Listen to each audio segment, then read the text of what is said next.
Be live on my channel momentarily. It says I'm live even as I speak. And so then I guess I got to find my channel and I'll see you guys over there. So you see, you have the link there, LD? All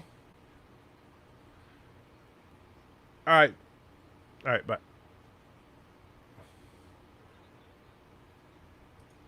All right, so bear with me, guys, because this has just been a crazy day. And when I say crazy day, I mean a freaking crazy day. So I'm assuming you guys can see me right now. Yes, so here we go. I just brought up the chat, so now that I can see it. First of all, welcome everybody. This is the Wrangler class ship, as it stands so far. I hope you guys like it. I think it's coming along really, really nice. This is the 3D model that I am currently printing. However, that's not why this is called Risk Anyone Part 2. The reason this live stream is called Risk Anyone Part 2 is because Part 1 is actually a Cinnabon Bunny stream that I've been on for the last several hours, along with, among others, Wesley Crusher. Welcome, Wes. Greetings, Alexander the Crazy Man. Hey, Alexander. Bird O Prey 5. Hello. Kapla Bird. Pray 5. Guys! And so, and in addition to this, we Hello, have world. Hey, Yosef is in the audience. Yosef was actually part of the stream earlier, and we had was Cinnabon hosted the stream, of course. We had zombies. We had Challenger. yeah, The meaning of life. yeah, we talked about the meaning of life. We talked about massive arguments about religion and science and all sorts of craziness. Oh, there's LDG, the crazy man. Hey, LD. So LD was also in on the conversation. And so I've been trying to get a live stream started for like the last 4.5 hours, but these guys wouldn't let me do it. So I figured when Cinnabon said, hey, yeah, I got to call this soon, I was like, okay, everybody, let's go to my channel so I can at least get a couple of minutes of live streaming in today. Bunch of jerks. So where were we? So Alexander was actually making the argument, and please, guys, I ask that you treat Alexander with all the due respect that his argument is due, which is that Alexander, who is getting dressed, apparently. Please don't take off your clothes. Please. And then Wesley, you could have just asked if you. I got your attention faster. Puts in a $2 super chat. Thank you, Wes. I don't think that the super chats won't work while we're in a StreamYard. Okay. I am sorry, but I do want to say this. This is an official announcement here, guys. So to the 22 of you that are watching, won't work while we're in a StreamYard. Whoa, somebody's got the audio up. But I do want to say this. This is an Who's official announcement being here, loud? guys. So to the 22 people that are watching, while we're in a Somebody. StreamYard. It was Alexander. Alexander, you're feeding back, buddy. So hopefully you got that. I muted you because let me see. Okay, Yeah, it wasn't me. Yeah, it was Alexander. He was the one breaking the stream. All right, so here I want to say this real quick to you guys. I know that, and shoot, the link isn't even in the description because it's got like not the normal description. I need to go into edit video to fix this. Or maybe no, it's not. Dang it. So starting tomorrow, since I can't do it today because of my own idiotic lack of thinking. You can tell it's been a day. Starting tomorrow, all donations that come in through the Streamlabs stream system from tomorrow through the weekend are actually going to be added up together and turned into a gift card for Joshua because Monday is his 20th birthday. Woo! And so Give him my $2. yeah, so $1.70. yeah. Well, no, except you see, super chats I can't do. It has to be through the StreamYard's donation thing because super chat like that $2, the dollars. Yeah. Well, no, except whatever. you see, super chats I can't do. All right. It has to be through the Alexander, what are StreamYard you doing, buddy? donation you thing. You because keep super making chat, the like audio that come back on. $2. Yeah. All right, so you got to stop that. Alexander, what are you? So you're still doing it, buddy. Yeah. I see you holding up one finger. Headphones. You see, every time you're unmuted, we get lots of noise. So please be I careful. see you holding up one finger. Yeah, see, we're hearing the stream back through your. You need to every time you're unmuted. You have the we stream get- going in another browser or something. So I have you muted again. Give me a thumbs up when you're ready, and we'll unmute you. All right. So and yeah, headphones always come in handy. And we'll give Alexander a minute. So okay. So you think you're ready, Alexander? Nod that you're ready. See, the fact that you're not nodding right away, you're not getting your audio from Streamlabs. You're probably getting it from the live stream. See, the fact that you're not nodding. Yeah, there's a long delay there, Alexander. So, I don't know if you're following me or not. You're not muted right now, so I'm assuming you can't hear me. I am Momo, says Alexander. I know you fix this better. I challenge you to fix it. Momo has challenged you, Alexander. Can you hear me? I'm not. Your audio is really. I don't know what's going on. You were fine on Cinnabon's But stream. I want to know. Do you hear me right now? Do you I can me hear. right now? Yes, I can hear you, but there's a delay in you hearing us. It seems. And I think that's because you're not getting the audio from StreamYard. You're getting the audio from the live stream from YouTube. Yes, because I'm hearing you on the YouTube. Right. Yeah, you muted the wrong Exactly. thing. Yeah, you need to mute YouTube And I don't understand unmute. why I don't. Mute YouTube and figure out how to get the audio up on StreamYards. That's what you need to do. And so, yes, Wesley. So you can PayPal me a gift Okay, for Joshua fine. as But well. now I mute YouTube, but I don't hear anything on StreamYard. That's the problem. I don't know why. And now I mute the YouTube. So if you speak, I don't understand. I don't hear anything from you. Unmute StreamYards. You go into Alex. Okay, so I hopefully you got it unmuted so you can hear me. And so nod if you can hear me, Alexander. I'll give you a second here. And if you can hear me, what you want to do is down at the bottom of StreamYards, you want to click on the little gear icon and go to your audio settings. And then see if you can find out. It's probably StreamYards is set to the wrong speaker or something. And so I would check that real quick. Robert is in the house, says, hello today. For anyone interested, Planet Hulk is free right now through the YouTube movies to watch. Oh, very cool. I did not know that. DJ says you need to reload StreamYard. So you may need to exit out and come back in. Make sure you save the link that I gave you. Or if you need it, I can, well, let's see. Don't, because I'm not going to put it in the chat because then we'll have chaos.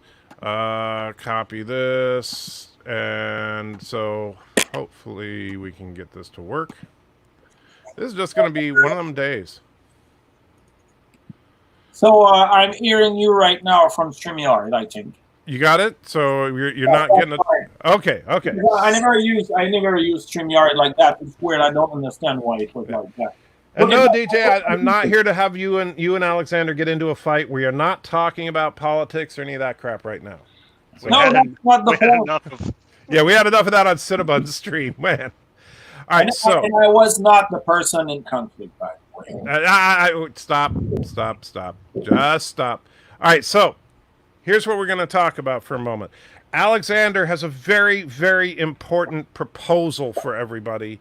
So I ask that you listen to what he has to say and treat it with all due respect. So, Alexander, tell us about your idea here about the future and everything. This is not, I don't think the future will be like that. This is only the way we could do a new TV show named The Flintstone 2099. And you asked me, okay, but this is in the Stone Age. But I said, which Stone Age? It's not forcibly the past Stone Age, can be the future Stone Age. So he said, okay. You said, okay, but imagine that they are like a complete cataclysm, and finally we lost all technologies. I don't believe that dinosaur will come back and we will use it as tools. I said, wait a minute, you saw just at Jurassic Park, so the dinosaur can come back, and after that, what we didn't saw in Jurassic Park or Jurassic World, is the comeback of the human species, taking the power back and using the dinosaurs as tools. This is what we didn't see, and this is what could be the Flintstone 2099. All right, so Flintstones 2099 is what's on the table. Birdo Prey 5, throw some gold at us. What are your thoughts on that? What's my what on what? What are your thoughts on Flintstones 2099? I couldn't care less. Bird, please. This is important, you know. When you asked me in Discord to push for a game of a Risk, I did everything to get it. We didn't get it, but you asked me in Discord, I want to play to Risk on the Cinnabon Bunny Discord channel at Stream Absolutely. Do something, I'm coming, I want to play to Risk. And you write to me. And I said, okay, I will do. I did what I can, Bird. Now it's your turn your time to help me. And how can I help you? By talking about why Flintstones 2099 is a good idea. Yes, it's a good idea. Explain it. Momo the Challenger, stop to write to me, okay? Oh, Momo actually says, I think Alexander's the most perfect idea, so Momo's with you. I suppose if we have a third world war, then like Einstein said, I don't know what weapons World War III will be fought with, but World War IV will be fought with sticks and stones. That you could find a way to bring in Flintstones 2099. Oh, Bird, I know that I could trust you. I mean, you're not the guy, when we play Risk and they are zombies, you're not the kind of guy like him. I mean, we do a little Jurassic Park type of bringing back dinosaurs right before the next big war. So the dinosaurs are back. Then we wipe us all out with neutron bombs. We lose all our technology. We fall back into the Stone Age. And humans and dinosaurs have to work together. Yeah, I could see it. Now, Aberjam does point out that there actually has been a theory in the past that Flintstones is a post-apocalyptic show. I think that finally You know what? Wow, that's an interesting idea because they still had technology that they shouldn't even known about with dinosaurs. They found ways of doing phonographs, phones, and telephones, X-rays, and this is stuff that needed to be conceptualized before even thinking about dinosaurs. Wow, that's a cool idea. Yes, they just replicated what was existing before with dinosaurs. So it was like Futurama when Bender destroyed the Earth a bunch of times and they kept rebuilding and rebuilding and rebuilding. Right. So the Jetsons was actually like the third incarnation of technology or something. That's cool. Yes, because in fact, to come back at that stage, I mean, obviously people will try to build what they have. And at the beginning, the only things they have is stone and also dinosaurs. But, you know, this is the... But where do the dinosaurs come from? That's... We spoke about Jurassic Park, I mean, already. I mean, he has a point. He has a point. It could have been like Jurassic Park. Technology was so advanced. They celebrated Christmas. That's true. And Darren says more Risk. No, we're not playing Risk. It's just called Risk because that's what the stream that this is a continuation of was called. And we don't know what was on the ground during the Jetsons. They were up in the sky. Maybe they were dinosaurs. Well, maybe, and here's an interesting idea. Maybe the Jetsons and the Flintstones take place at the same time, and the Flintstones are just the lower class people living in the lower levels. Remember the crossover. They actually had to go back in time. That's the only thing. I agree with what you're saying, but there was an episode. No, you're assuming the crossover is actual canon. Oh God, here we go with canon. Original creators, it's canon. Well, were the original creators really behind the crossover? I believe they were. I can double check. And if I'm curious if it was. Orville Nation throws in a couple of bucks. Thank you, Orville, and says Betty Rubble is hot. But they said that they came back in time. But how long in time they came back? That's the point. I mean, you can travel in time 10 years before or 15 years before. So maybe the Jetson travel in time, but not so long time ago that they were thinking that. But then, would you agree with Orville Nation that Betty Rubble is hot? Absolutely. I mean, everybody agree with that. So would you say that Stone Age Betty Rubble is the best choice? No. There are a difference by being hot and being the best choice. Obviously, Asian Muslim wife born in USSR being the best choice is absolutely the best choice and is hotter. Doesn't mean that nobody else can be hot. We have a good example, and see you and me, that everybody wants to be naked right now. Absolutely right now. That's a good example. So maybe the Betty Rebels is the same. I mean, everybody wants her naked right now too. As the wait. Are you advocating for naked cartoons of Betty Rubble? Why not? Well, that's just kind of creepy. But, what is the problem with that? What's the problem with it? It will be adult cartoons. Wesley! I can unmute myself now? Yes, you can unmute yourself now. So first of all, Wesley, what are your thoughts on Flintstones 2099? And do you agree with Alexander that everybody wants Betty Rubble naked? First off, I think it'd be really interesting if they did a show where it was a mystery, like a mystery sci-fi, kind of like Lost, and you find out at the end that the reason why all these humans have these dinosaurs and some technology is because of what happened. So I think that there's a concept there. It would need some writing, but I don't know if I would call it the Flintstones though. Well, it would be Flintstones 2099. Yes. And maybe I wouldn't call it 2099. Maybe just I don't know. And you see how the Flintstones in that situation are disillusioned. Can we make it a Japanese anime? Look a good example in the Flintstone, how the people are disillusioned in that. In the Flintstone, one time, they are speaking about firefighting. And I need to use the name Fred Flintstone, say to Barney, I mean, we can be firefighters. Barney aware, but if they are fired.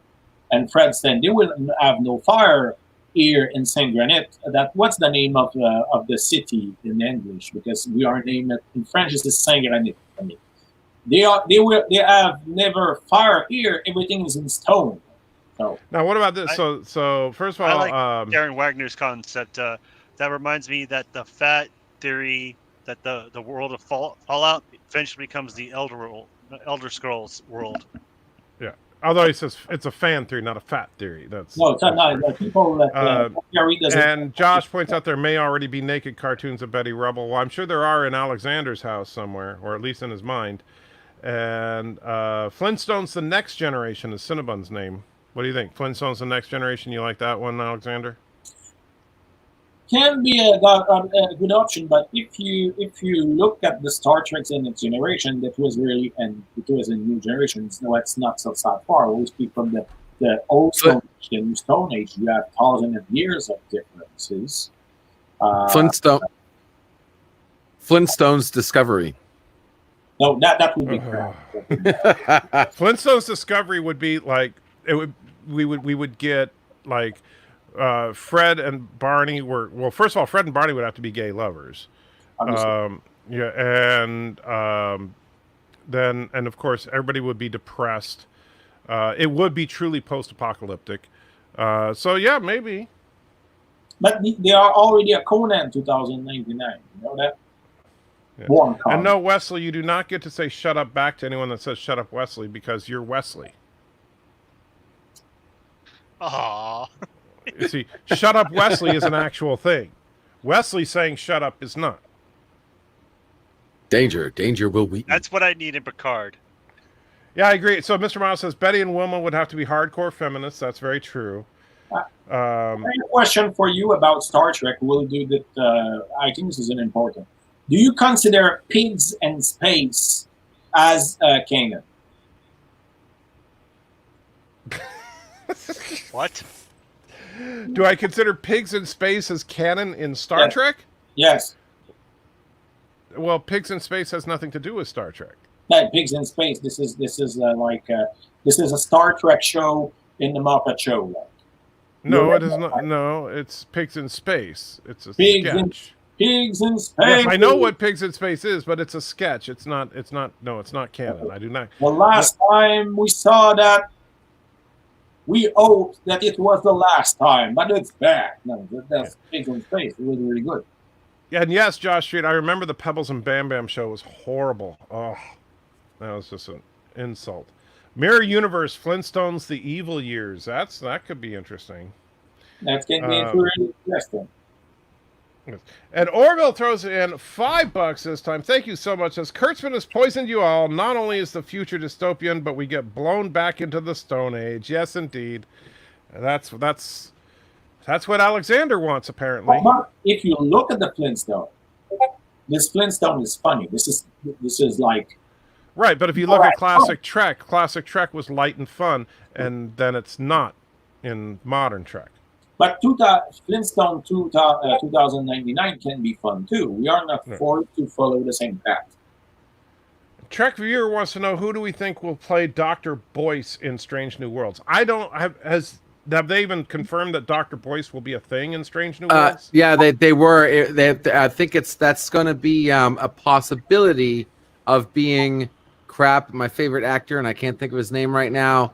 Wei Yung. Wei Yung. Really? Jeffrey Combs.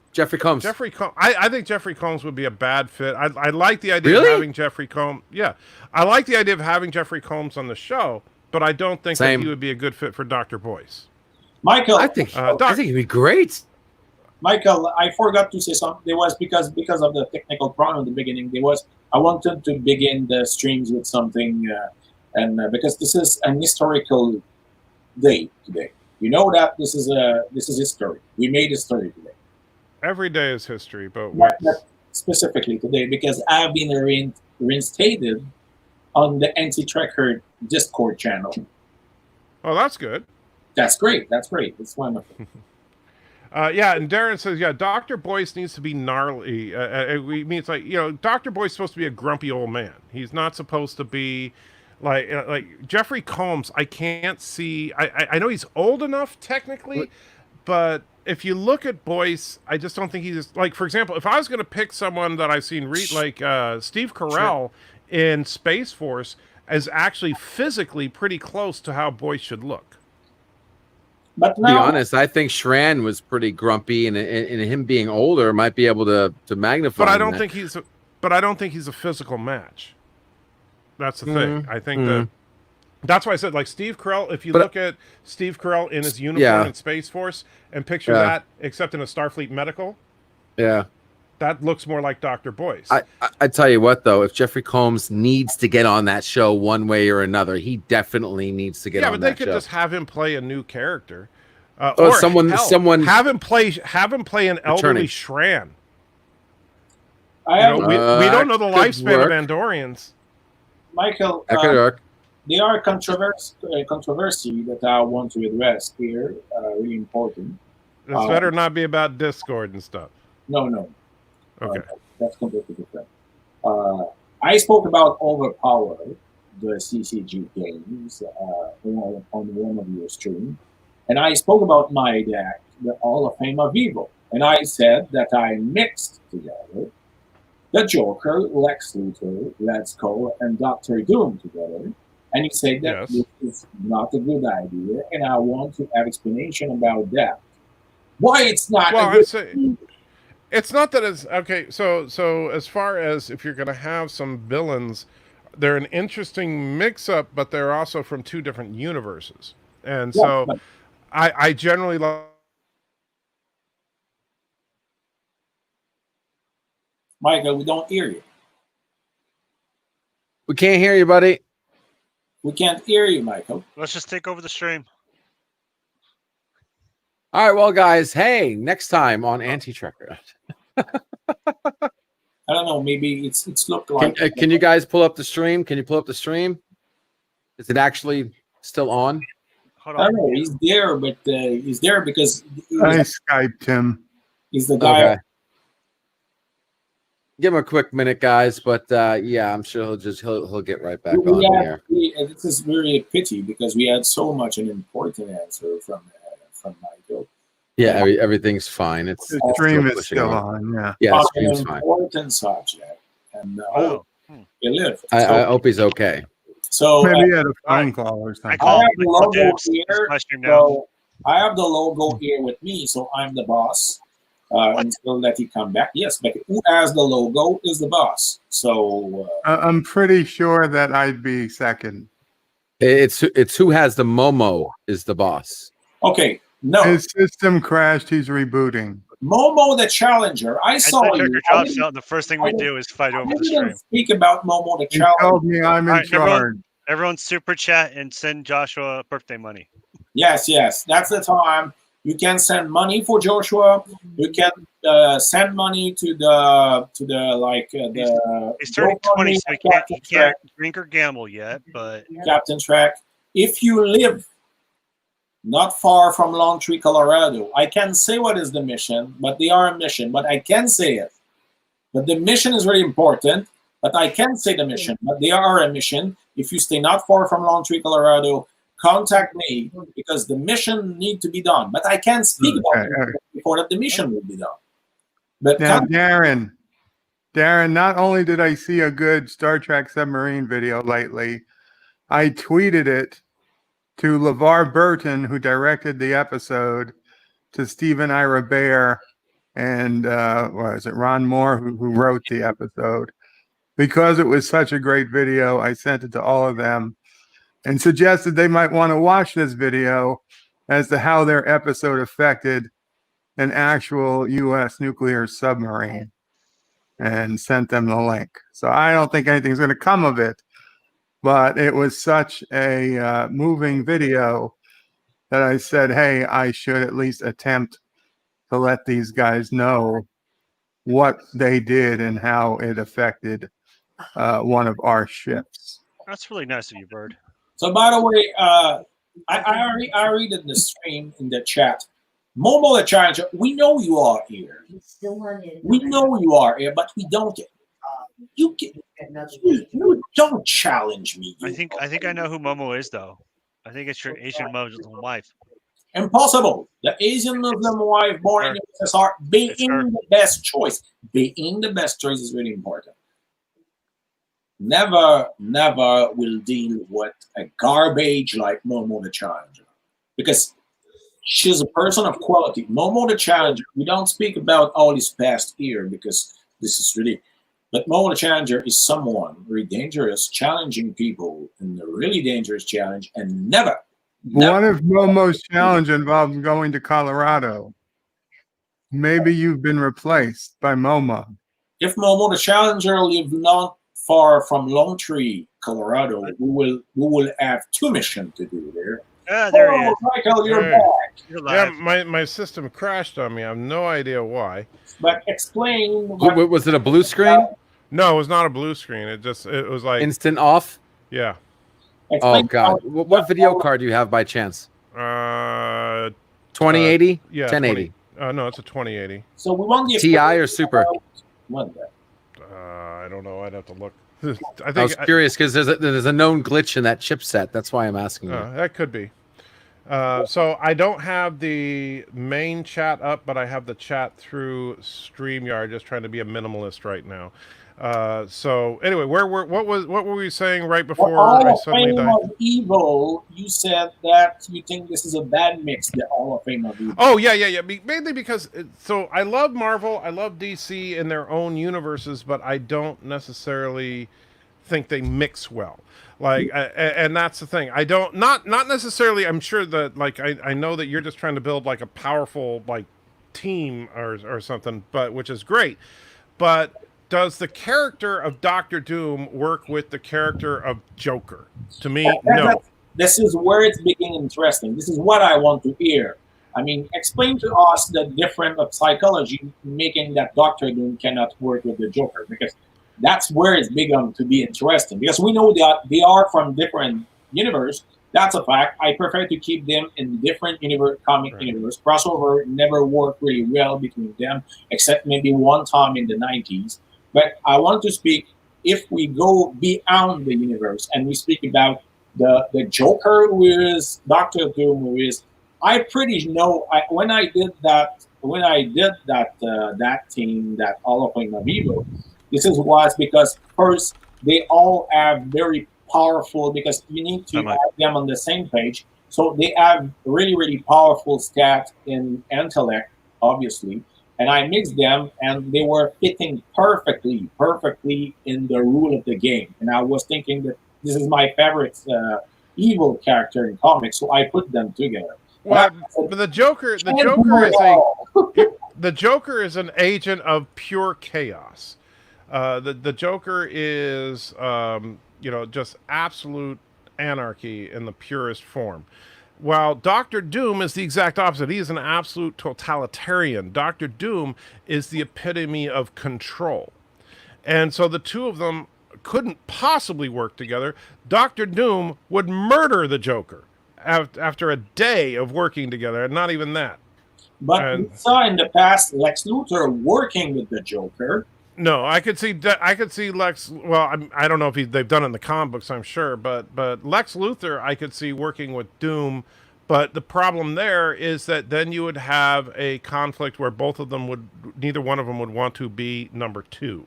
Yes, and this is the same for the Red Skull. I mean, the Red Skull. Well, the Red Skull's just a straight up, Nazi. So there's that. Yeah, but all the Red Skull. That we see in the past. I'm not sure because AT said the N word. I know, I did.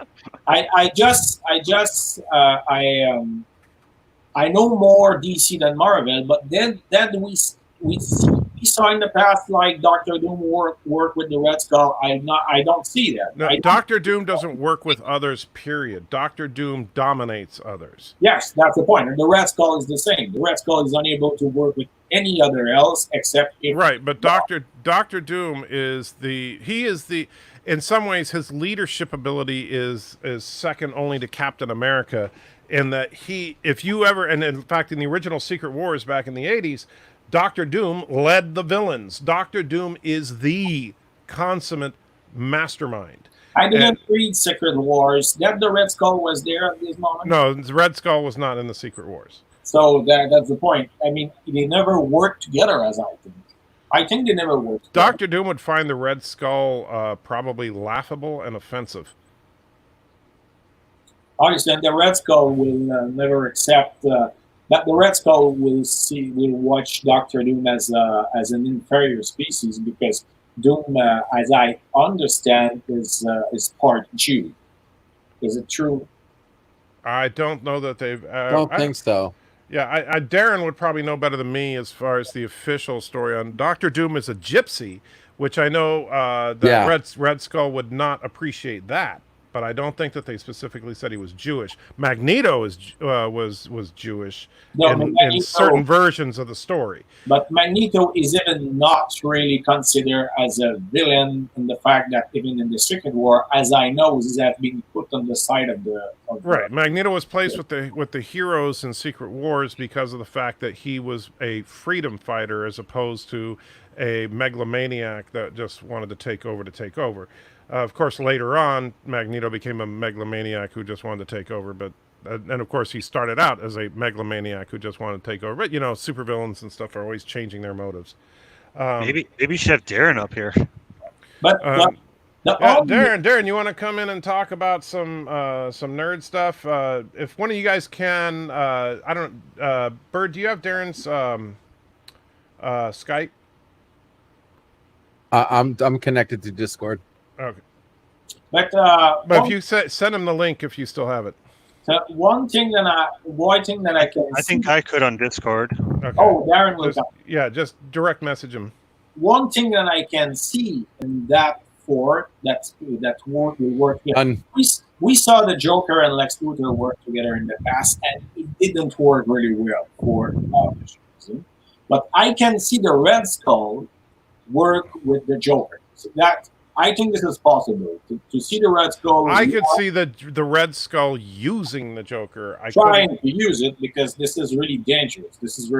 That's not a good. Well, no, I'm just saying. Like, I would see the Red Skull is not in my opinion, not at the level of Doom, but I think that Red Skull is he's a leader type character, right? He's the kind of guy that's going to be leading a force, and he's also a manipulator. So I think I could see that Red Skull would basically kind of manipulate the Joker, make the Joker think that what he wants is, in the Red Skull's ultimate game.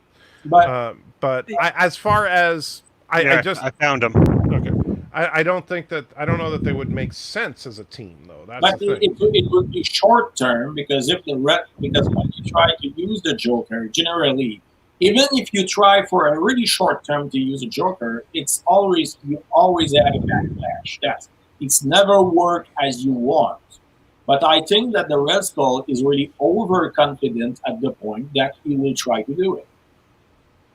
Dr. Doom would crush the Red Skull in a heartbeat. All he was the counter to Captain America. He had super strength. The guy was, he's smart intellect. Except for that relic of his, Dr. Doom would laugh in his face.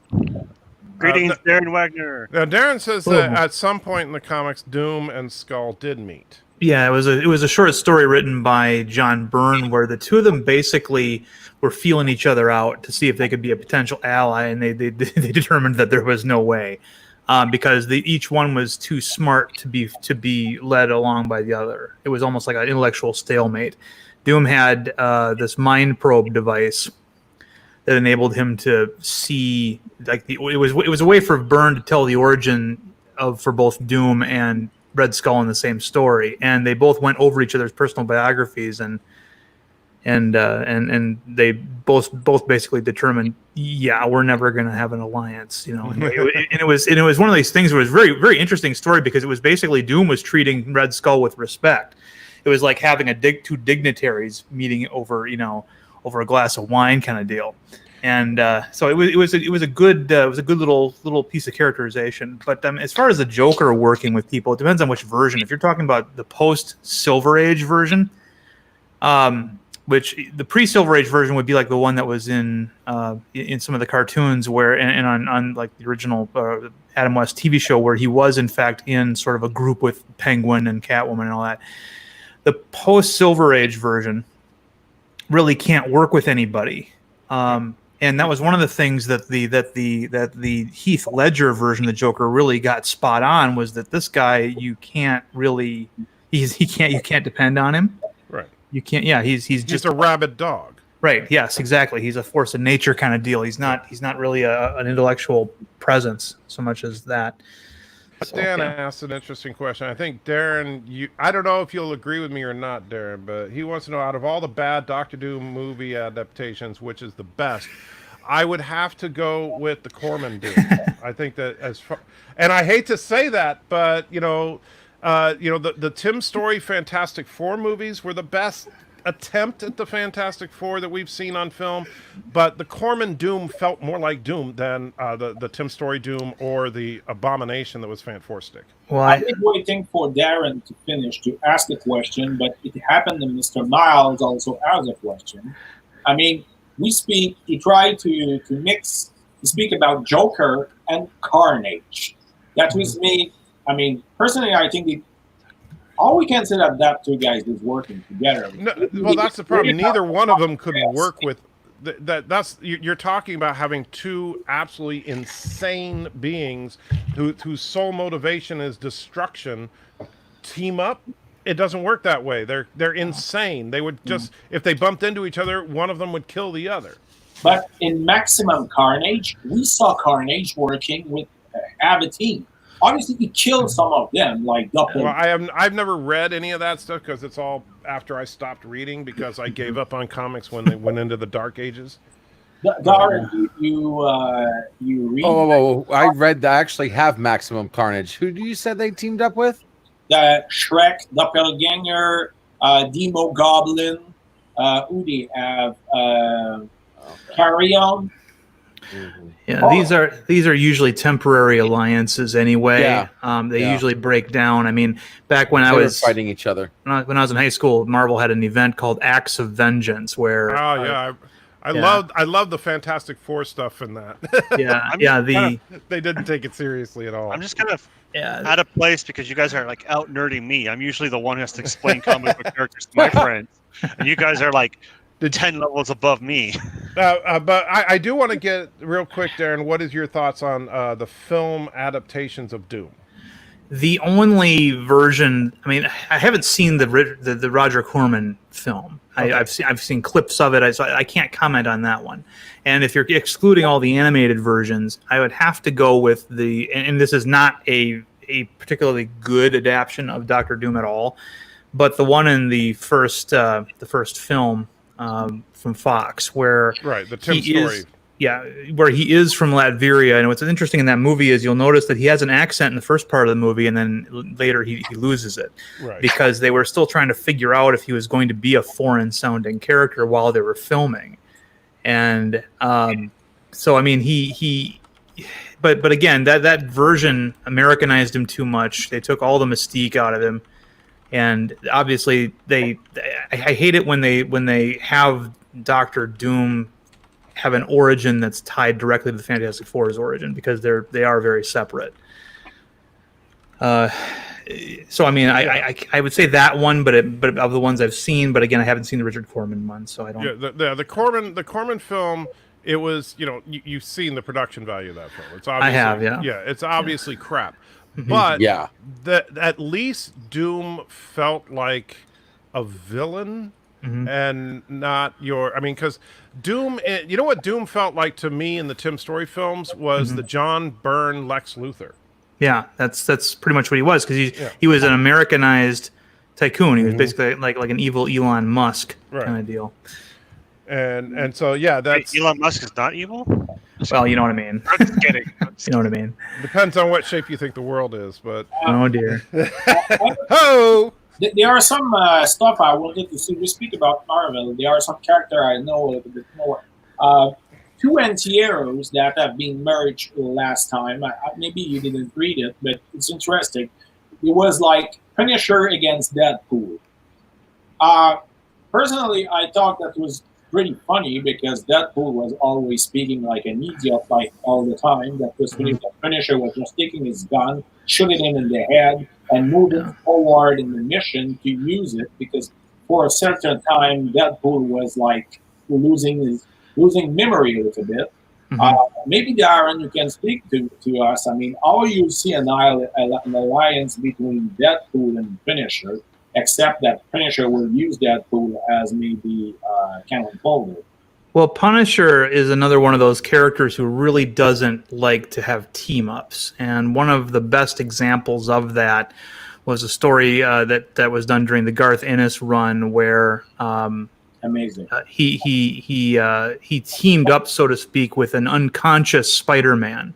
Spider-Man had gotten knocked out, and basically Punisher used Spider-Man's unconscious body to take punches from a superhuman adversary so that he could, almost like a human shield kind of deal. And then at the end of the story, Spider-Man wakes up and he's like, what happened? It feels like my ribs are broken. And he goes, we had a team up. You were great. And that's kind of the way the Punisher works. He tried to have a team up with Wolverine at one point, and Savage Avengers. Something like that, yeah, and eventually Wolverine came after him, like looking for revenge or something, because Wolverine had basically blasted him in the face with a shotgun, which blew all the flesh off of his skull, and so Wolverine didn't have any eyes, he didn't have any face, and so he couldn't. His senses weren't superhuman anymore, and that was how the Punisher kind of got the best of him. And so, I mean, he just doesn't play well with other characters. Right. In the Ghost Rider revival of the 1980s, he reluctantly had a team up with the new Ghost Rider, the Danny Ketch one, which was brand new at the time. And the Punisher had a problem trying to maintain his tough image next to this new Ghost Rider.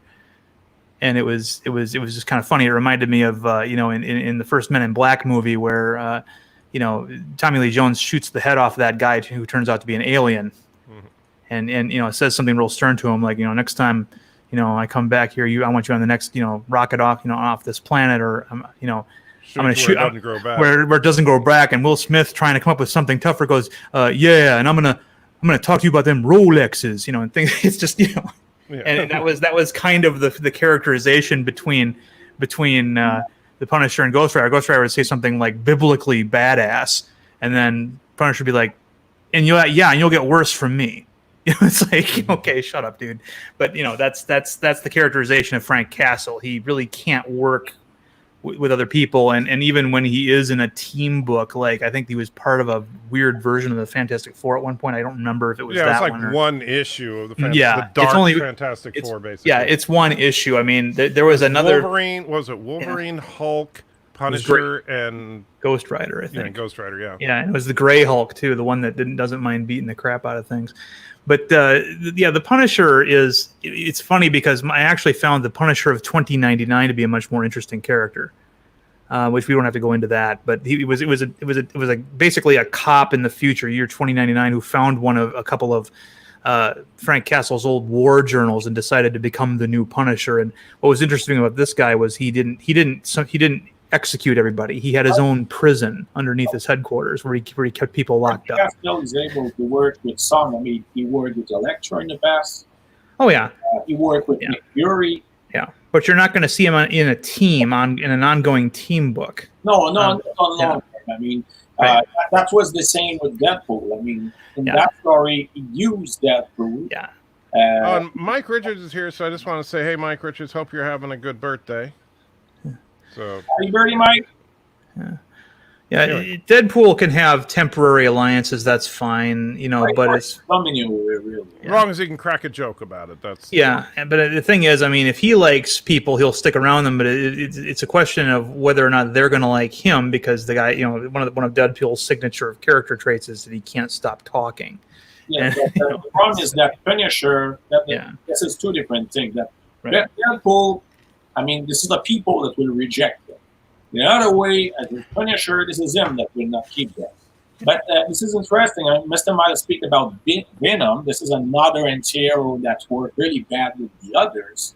And in Maximum Carnage, we had the proof about it because he was forced to work with Spider-Man. It was always fucking problem with that stuff. But Venom, now I have it. I can take it. I will show it to you right now. Oh, he's getting his comics. Yeah, Venom started turning into a good guy. That was interesting. I enjoyed that. I have it, but have been transformed. We have that team. And you see, I didn't read it already. That's the Savage Avengers. What we have here, you can see it. Venom is there. We have Wolverine, Conan, Elektra, Punisher, and Dr. Voodoo here. Yeah. And personally, as they described it when they made the preview, they said, there was not a lot of talk, is there? Right. And obviously, it doesn't talk really much in that talk. Personally, I like it that the Conan license is back in Marvel's hands, and that they're putting them in everything they can, even things that don't readily make sense, like a team book with the Punisher and Elektra. Personally, this is why I bought everything from Conan from Dark Horse, because I wanted to send less money possible to Marvel. Same way, because I distrust them about the way they will use Conan. Yeah. Personally, I think that Dark Horse did a really great job. And I prefer to see Conan with Dynamite. That is not perfect, but at least does a better job with Red Sonja that Marvel does with the Maverick and stuff right now. Yeah. Well, Red Sonja, the one that everybody knows, is a Roy Thomas Marvel creation. It's not that version is not. What he did was he took a couple of different Robert E. Howard characters and sort of merged them into a new one. And this is Red Sonja is a creation of Marvel, but it has been created based on a character named Red Sonja. Yeah, that is a character from Robert E. Howard, but as I remember, the 70th or 60th centuries. Yeah, she was several centuries later than Conan. Yeah. When you guys get a second, I just need to tell Anti-Tracker. Yeah. Anti-Tracker, I got a text from Joe Biden. You got a donation. Oh, did I get a donation from Joe Biden? Let me look it up. Yeah. I'm sorry. He's a little angry. I know Joe Biden can be a little grumpy, so let me log in. And so my Okay. apologies, Joe. Give me just a second. What does Joe Biden want now? I don't know. I shudder to think, but I'm bringing up my dashboard so I can read it here. Okay, so Joe Biden did put in $1. Says, "Good morning, my fellow Canadians. I hear Jesus. He told me to make LDS my first lady, and wants number 22." Well, thank you, Joe Biden. Although I can't play number 22 because we're doing a StreamYard StreamYard. Ask Joe Biden. Did Jesus come out of the clouds and verbally speak to him? That's a good question. Yeah, Joe. So unfortunately, I don't know, but I wonder if, because we were having a whole argument about that, did Jesus actually speak verbally and in English to you, and could everybody else hear it? Because I mean, if it was in Hebrew, that's all right too. Well, but Didn't he specifically, speak Aramaic? well, yeah, he would speak Aramaic probably. I But saw- depending on where because he could have spoke Arabic, Aramaic. He could have spoke some. He probably spoke Hebrew as well because he was well versed in the Torah and the Tanakh. But be interesting. Mel Pascal, I have a question, quite an interesting question, but the answer is really easy. Between who will win in a fair fight between Punisher and Judge Dredd, for technology question, I will go on Judge Dredd's side. But seriously, I mean, this is too badass. I think there would be endless. If you put it fist to fist, I mean, the two will die or they will of exhaustion. Right. I Well, think Judge, that- go ahead. I'm sorry. I was just saying, I mean, you're talking about basically two very physically fit, very well trained combatants. So it could go to either one, just depending on the circumstances of the fight. Right. Although Dredd's equipment is superior generally. Right, to right. If you were Punisher's. talking I mean, tech, then yeah, Obviously, yeah, there's a question of technology. Judge Dredd will win, right. obviously. But on the other day, I mean, that's the point that Punisher is a vigilante and Judge Dredd is only by the law. So obviously, he will go. He will try to take down Punisher because for him, he will see him as a criminal. The question that Punisher will see Judge Dredd as a criminal, no, but he will defend himself, obviously. So it's a kind of fight that is hard to imagine because I don't see any. I mean, they are similar on many aspects. If we speak on fighting aspect, the question is, what will be interesting is Punisher against Snake Plissken. I would say Punisher. Yes, I would go with Punisher too. Snake Plissken is sneaky. And Admiral Saval, that's interesting, but I never heard that Jesus studied under a Buddhist master for 20 years, so I can't even touch that one. But yeah, Wow. yeah, that's a interesting one. Yeah. I just want to pause and give props to this community. We've got radically different points of view, and yet we still talk to each other. Oh, yeah. Yeah, although LDG is being pretty quiet, I think he. No, LDG is fine. This is other people that don't want to speak. No, I've discovered today that Probably on the phone with somebody. I was going to say LDG has clients that sometimes need him for things, so I imagine that might be what he's doing right now. But yeah, I mean, the whole who would win if so and so fought so and so is a common superhero question. I mean, it's and comic book question, and it's a common geek question. I mean, Right. it doesn't even have to be superheroes. It can be, Kirk and Picard or whatever. I mean, it's Kirk. yeah. There's really no question There's there. really no obviously. Because the know, I mean, I've heard this. You always get the TNG fan who's like, well, what if it was Kurt, Picard when he was Stargazer's captain, when he was in his 30s. Here's what you do. Fist fight. Kirk from Star Trek V versus Picard from Star Trek First Contact. Right. And then they always say, yeah, but also, Picard's got a bionic heart. He's not going to get tired as he's. I'm like, whatever, dude. Bionic heart not doesn't make it anymore. so you don't get tired. Yeah. well, Well, Yeah, now he's all now he's all got a- robot. Right. You got a robot that's tuned to be an old man. Yeah, which is what's the point of that? You know, it's like, what the What hell? is really because I think that with the superheroes thing, when we speak about character that have superpower, Superman and everything. Yeah. Robert, Now, and I for Cisco would be something. The question of fight is less interesting than when we go in more characters from maybe more human character like Punisher or other stuff. Like, Yeah. you said like, okay, without weapons, or what will happen between Punisher and Conan that are basically just human beings. But see, I don't find those characters in comics to be particularly compelling. I don't read comic books for normal people, Right. and if that makes sense to you.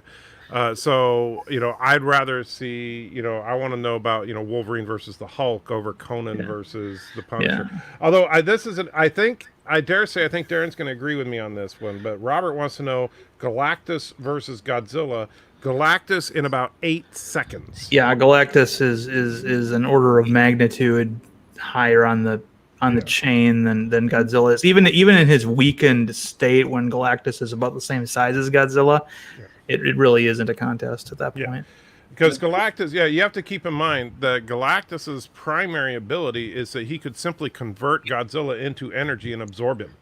Yeah. And that's literally what he can eat anything. So Godzilla would just be a snack. But it depends. Let me go with gods like Darkseid, example. I'm not sure that Galactus can go through Darkseid because this is another kind. Well, Darkseid or Darkseid or however you want to say it. I know some people call it seed, some people call it side. I don't know. Darren, what's the official word on what's his name? I say side because on all the cartoons I watched when I was a kid, it was pronounced side. So I use side. So side, just like Thanos or Thanos, but but as far as Darkseid versus something like Galactus, it's really good. It would, the problem is that you're talking about cosmic level powers. Yeah. And so it becomes very hard to fairly judge them because you could, they both have attacks that supposedly there's no countering. Right? So Darkseid has his Omega beams, which supposedly can pretty much wipe out anything. Galactus can do his matter conversion, which can supposedly can wipe out anything. So who shoots first wins. Yeah, pretty much. Galactus is like I don't know. In case of Marvel, what happened with that kind of stuff, like in DC, you have really what we can speak about a godlike creature like Darkseid, that is really like Darkseid or a New Genesis are really the new gods. I mean, they are even not like Omega characters. They are big gods. They are in another dimension. The funny thing is, Alexander, is that I find them just as boring as Conan versus Punisher, because I prefer struggles that are between, like the Fantastic Four versus Galactus, right? That's happened several times in the comics, and it never disappoints me because you can't just beat up Galactus, and so you have to come up with some clever strategy to try and outwit him, and. But as far as when you have one omnipotent being fighting another, to me that's no more exciting than watching two 90-pound weaklings fight. I mean, it's just. Right. And for me, it's always a little bit more about the personalities. One of the best superhero versus superhero confrontations I ever saw when it was cross publisher was in the 90s. There was a 4-issue miniseries, or I believe it was 4 issues, called a JLA versus Avengers, where it was written by Kurt Busiek, who's written for both publishers. George Perez illustrated it, and when the Avengers and the Justice League encounter each other, Batman and Captain America. And I keep in mind the comic book version of Captain America is not quite like the one in the films. The one in the films is out and out superhuman, whereas the one in the comics is less so. He's just a perfect human. Yeah, he's peak human, and so they confront each other. And they're both kind of reading each other's body language, and they begin this sparring session where they're not really trying to punch each other, just testing each other's abilities. And within a few seconds of jabs and and counters and things, they figure out they both are like, okay, a fight between the two of us is going to take hours. What's going on? What do you want? It's like, and it was one of the best little one-page confrontations because it was all about their personalities and how two experts in fighting hand to hand, were able to figure out that we might as well start talking now because it's going to take hours for us to figure out, for one of us to beat the other, and so that was a great little piece of character moment. And by the way, Robert points out, he says, in Godzilla Final Wars, Godzilla destroyed a planet and tanked a black hole, so there's that. Well, that's still minuscule compared to the power of Galactus. Galactus, in the comics, has eaten at once the equivalent of an entire solar system, just to juice himself up for a battle against the Beyonder. Yeah, and I have Final Wars. I don't remember Godzilla destroying a planet and I remember him taking like a black hole gun kind of thing. Like they had a black hole generating gun. I don't know about him destroying a planet. I don't remember that, but at the end of the movie, I think he fought the new reinterpretation that movie's interpretation of King Ghidorah, as I recall. But that was But Darren, this is really wise from Captain America to try to figure out what has happened on the other side. Because as much as I respect the Avengers, I can't even imagine them to go through like Captain Marvel, the original Superman, and Wonder Woman. I mean, this is completely two kind of universe with two kind of characters. Yeah, I recommend that story. You can get it in trade paperback because not only did it have little moments like that were great, but just the general attitude. The DC superheroes looked at the Marvel universe like, this place is a mess, and then the Marvel characters looked at the DC universe like, these guys are propping themselves up as gods, So they each had each of the two groups had a reason to dislike the others and their universe that they came from. It was an interesting character study. And Cinnabon wants to know, how big is this guy? And I don't think even LDG would buy eating a solar system. Well, Galactus is an interesting being because if you haven't read him, he is actually, his size is kind of relative. In fact, his appearance is relative. His appearance depends on what you are best able to comprehend. And so to a human, he appears like a giant human. But if you were, for example, a Klingon, he would appear to be a giant Klingon. If you were a Horda, he would appear to be a giant Horda. So he's just, but his power level is based solely on pure matter conversion, kind of like the Doomsday Machine. He consumes planets and lives off that energy. And that energy only keeps his hunger abated for a very brief time, and then he has to go find another planet to eat. That's all he does, is eat planets. And he's shown up on Earth several times, and only by the narrowest of margins has the Fantastic Four kept him from eating Earth. Well, the second time it was a combined effort with the Avengers in there as well. That was actually the third, if I remember. Oh, that was the third? Okay, gotcha. There was the first one was they used the ultimate nullifier to trick him. Yeah. The second, I believe, was the Sphinx when Reed asked Galactus to come back to Earth to save us from the Sphinx. The third time was everyone versus Galactus, which was the Avengers John team. Byrne one. Yeah. I love that fight. Yeah. You have answered my question, but why does he keep coming back to Earth? Why not eat one of those other planets? First of all, Galactus eats planets specifically that are habitable. The same elements, the same things that make a planet habitable are what make it appetizing for him. Now, he could technically eat anything, but that's just what is the most appeasing to his hunger. So Earth is a tasty piece of pie. But it's also a very filling piece of pie. It's a piece of pie that he can eat and not have to eat for a couple hours, as opposed to if he eats, say, Mars, and then he'll want to eat again in 2 minutes. Mars is like Chinese food, That's but then if he eats a planet that's like way out there, like say Uranus or Jupiter or something, then he's not even satisfied. Do you not like Chinese food? That's the reputation that Chinese food has, that it fills you up for about a half an hour and then you're hungry again because it's all carbohydrate. Right. But I don't know what Chinese food you guys are having, but no, it's mostly meat. No, and during the Burn run, there was a whole bunch of stuff that was precipitated by Galactus, for example, consuming, I believe it was the Skrull throne world. It was, I'm trying to remember, because that was actually kind of cool, because they did that one-off story where they showed Galactus eating the planet, and then during Assistant Editors Month, they had the trial of Reed Richards, where they was, and basically Galactus ate a populated planet.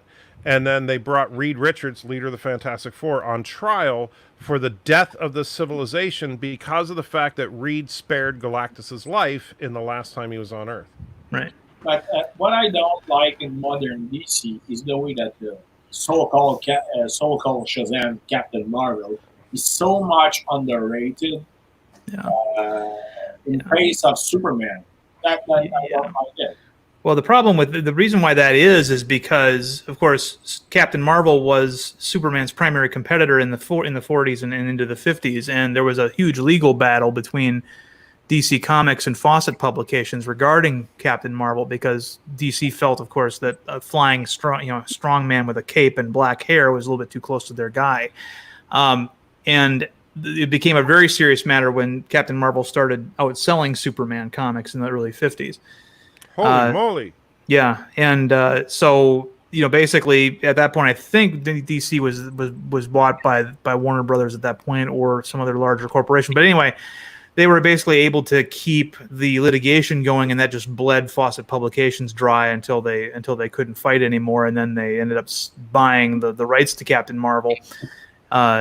It's so that he became a DC character, but he's not what people would consider an authentic DC character because he was purchased from another publisher. Right. So he's never going to be created by DC.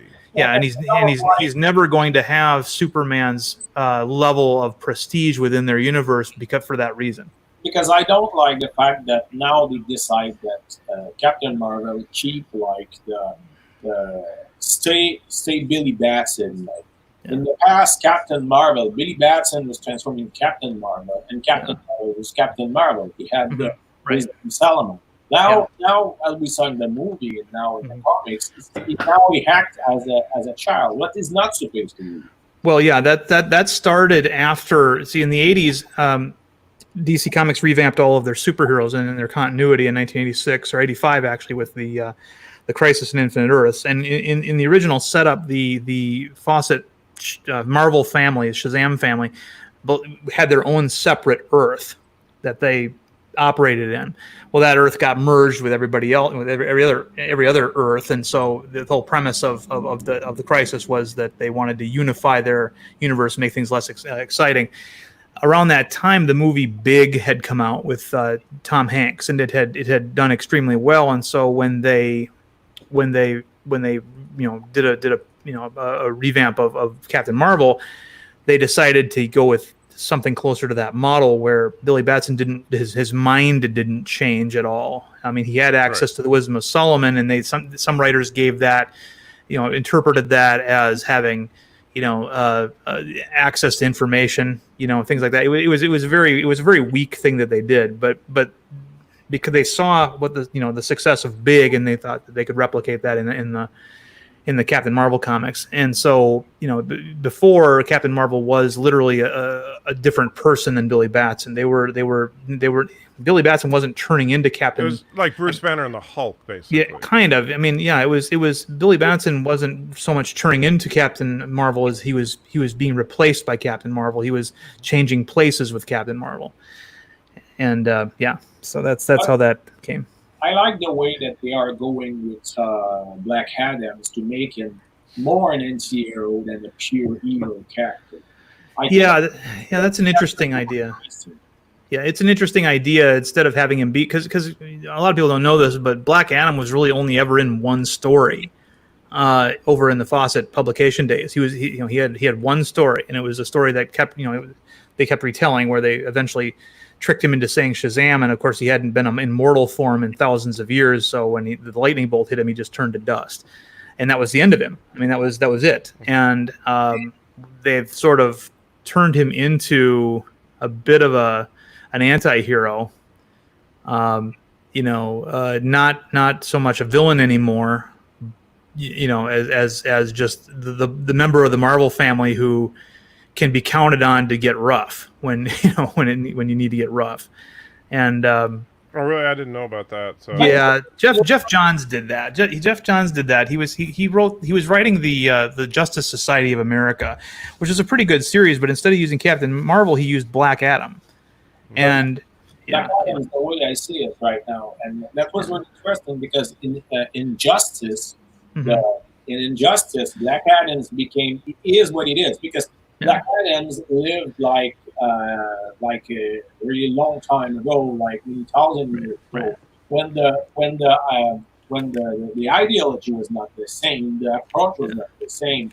And by the way, I mean he have been banished because he become because his art have been corrupt.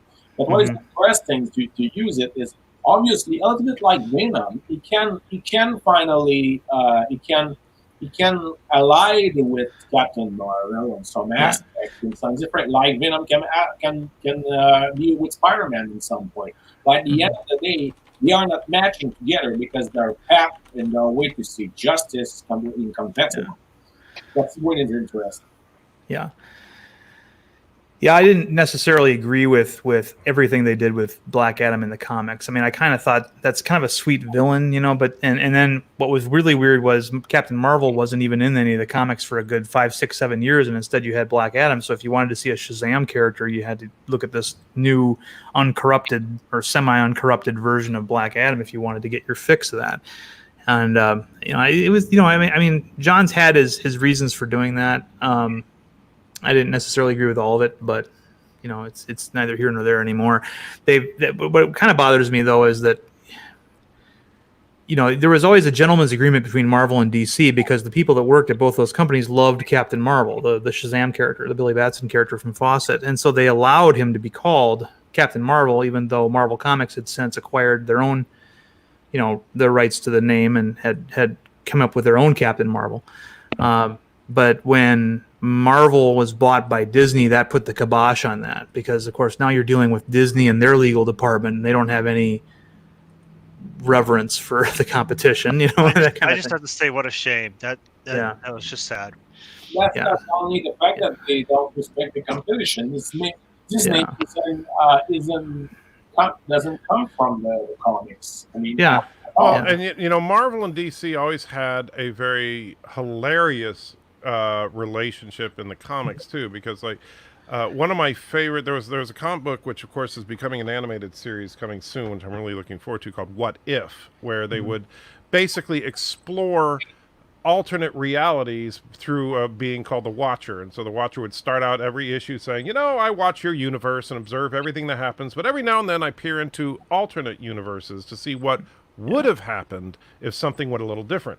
So they do like, what if Phoenix had not died? What if Wolverine had killed the Hulk? Stuff like that. So one of my absolute favorite issues of What If was what if the Marvel bullpen was run by like idiots or something like that. and they basically just did parody after parody after parody. Right. And so they had like, what if Wolverine had claws in his feet instead of his hands, and they showed him sitting there scratching the back of his neck like a dog does, stuff like that. Then they did this one on this one page, and it said, what if Wonder Man was a woman and Power Man was a girl? Right. Yeah. And so you see the boots of two characters and the top of the heads of two women, and then it's plastered over with this handwritten letter that says, "Dear Marvel, our legal department highly advises that you do not print this page. Your distinguished competition, D and C are capitalized." Yeah. And so stuff like that. They would always make little, and in fact, I remember when Tim Burton's Batman came out, in the Fantastic Four, they had at the beginning, because Fantastic Four would commonly start out with like a little slice of life moment, just what's going on in the Baxter building that day before the emergency happens. And the Thing was coming in, and Sue looked at him and says, "So, how did you like the movie, Ben?" And he goes, "Oh, some idiot dressed up as a bat. That was the dumbest thing I've ever seen in my life." Yeah. And then Alicia said, "Oh, he loved it." You know. So, and then another one was Spider-Man was beating up some. Remember, it started out with some terrorists taking over the Statue of Liberty, and Spider-Man is like, "Seriously, terrorists taking the Statue of Liberty? How cliche is this?" And then he goes up there, starts beating him up, and he's got the last guy by the scruff of the neck, and the guy's like, "Who are you?" And he's like, "I'm Spider-Man." You know, so just little things like that. They were always jabbing at each other, but it was always a good-natured kind of jab. Mm-hmm. Yeah, the what ifs were pretty good. The kind of like you and Bird. Yeah. Except that, you know, DC, if DC was an evil dictatorship, that would be kind of, you know. The other thing you got to remember also is in the glory days of Marvel and DC, they were both two comic book companies out of New York that were about a block and a half away from each other. Mm-hmm. So an artist would fulfill a contract and then they'd jump to the other publisher for a while, work there, then they'd come back to Marvel. They were always swapping talent all the time. So the same people that worked for Marvel eventually worked for DC and vice versa. And that was where that gentleman's agreement about Captain Marvel came from. But when they went full corporate, you know, and became, you know, had parent companies that, you know, were, you know, yeah, it's like, you know, Marvel's like, no, we're not going to let a Warner Brothers, you know, subsidiary use the term Marvel. We bought the name, you know, right. And yeah. And it is too bad, but at the same time, it's like, you know, Marvel had already kind of, you know, as far as the comic book company, had already fallen apart anyway. Well, you know that back when the Fan Four Stick was coming out, Marvel Comics was told to cancel their Fantastic Four comic. Well, they did cancel it, and they did, and because Disney looked at it like, we're not going to promote another studio's film, and you know, even though that's, you know, that no one's ever thought that way, you know, with these other movies. But Disney, of course, did, and that was one of the unforeseen consequences of that purchase. Yeah. And yeah, really, and same thing. Like, they remember, Marvel was in the process of eliminating mutants because of the X-Men situation. Yeah, and Disney was like, well, Marvel Studios was like, well, we'll just make the Inhumans the new X-Men. We'll make them as cool as the X-Men. No, you're not going to be able to do that. That didn't quite work out. No. Disney is really a mess. Word. I don't think Disney is a mess. I think that Marvel Comics is a mess. Yeah, Marvel, but Disney, the corporation, I don't think is a mess. I think that the problem is that when you're talking about one of the largest corporations on the planet, they can't just, you know, okay, guys, we'll let you kid around with our IP. You can't do that when you're a mega corporation like that. And I know, Miles, I was supposed to stop like 10 minutes ago. Mrs. Natrick hasn't yelled at me yet, but I'm going to go down in a minute. I prefer independent. Just leave the stream on. We'll take over. Well, I was actually going to say, if you guys want to continue the conversation, I'm going downstairs to have dinner with the wife, and then I'll come back. If there's nobody on the stream when I come back, I'll just end it. But it's up to you guys if you want to keep going, and then I'll join back with you in a little bit. Yeah, no problem. If only we had the super chat button. Yeah. But hey, Bird. Assuming, are you? No. What do you mean no? What's up? I was just going to say, if you guys decide to end it before I come back, will you please text me so that I can come up and end the stream so it's not running blank forever? I'll try to remember this time. I would appreciate it. Try to don't sleep also. All right, guys. I will talk to you all in a bit. Hey, guys. Sorry. If you guys called me or anything, I had to run out before curfew because we got curfew over here in Florida. Oh, yeah. I had to go grab some food real quick. So apologize if I missed anything. I caught up on chat. I guess there was some chit chat about the stream I had earlier today. I have to step out for a second. I'll just mute myself. Is that good? Sure. Yeah. Sounds fine. I'll be back in a little while. Yeah. Okay, fine. But this is why I prefer independence right now. I'm really in Dynamite and buying the old stuff from the Bad Girls wave, or I'm buying a lot of the Spirit and all that stuff. I think this is more interesting. Yeah, the smaller publishers can be more daring, but what's unfortunate is they're choosing not to be. You know, for example, I think what was it? I can't remember who's got the G.I. Joe license right now. This is IDW. IDW. Have you looked at any of those comics lately? I mean, if you think that Safe Space and Snowflake are bad, oh really? What they've replaced G.I. Joe with is just, you know, it's written by people who obviously don't like military characters or the military, and it's become a comedy series essentially. But did you say comedy? Yeah.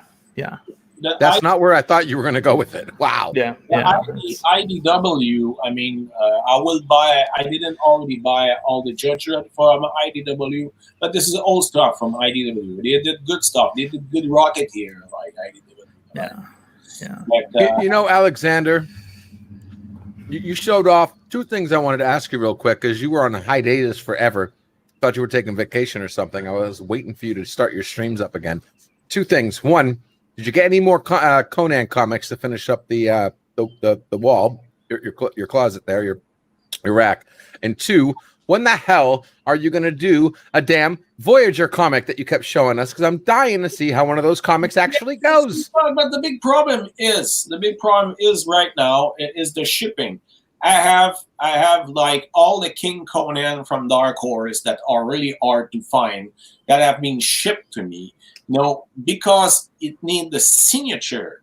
I mean, it's stock because there are no driver that deliver the stuff that can meet me personally and make me sign, and I cannot go search it, so it's blocked.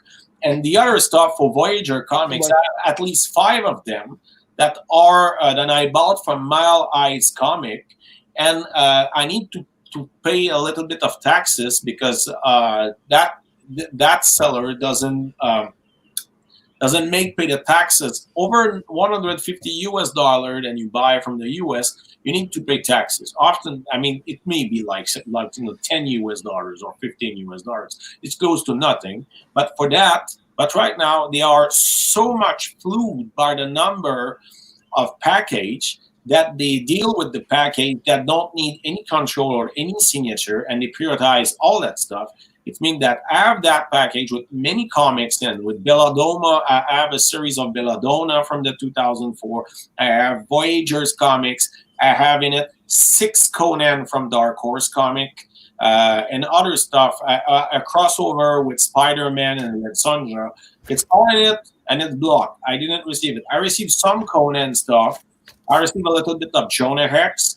But for the rest, I mean, I'm waiting, and this is blocked. And I will buy tomorrow like a package with the C-Files 2080 with Judge Anderson, the one that missed me. I will have like all the Shadow series from Dynamite, and also the last Jonah Hex from Volume 2. I will buy that, but this is over $150 US.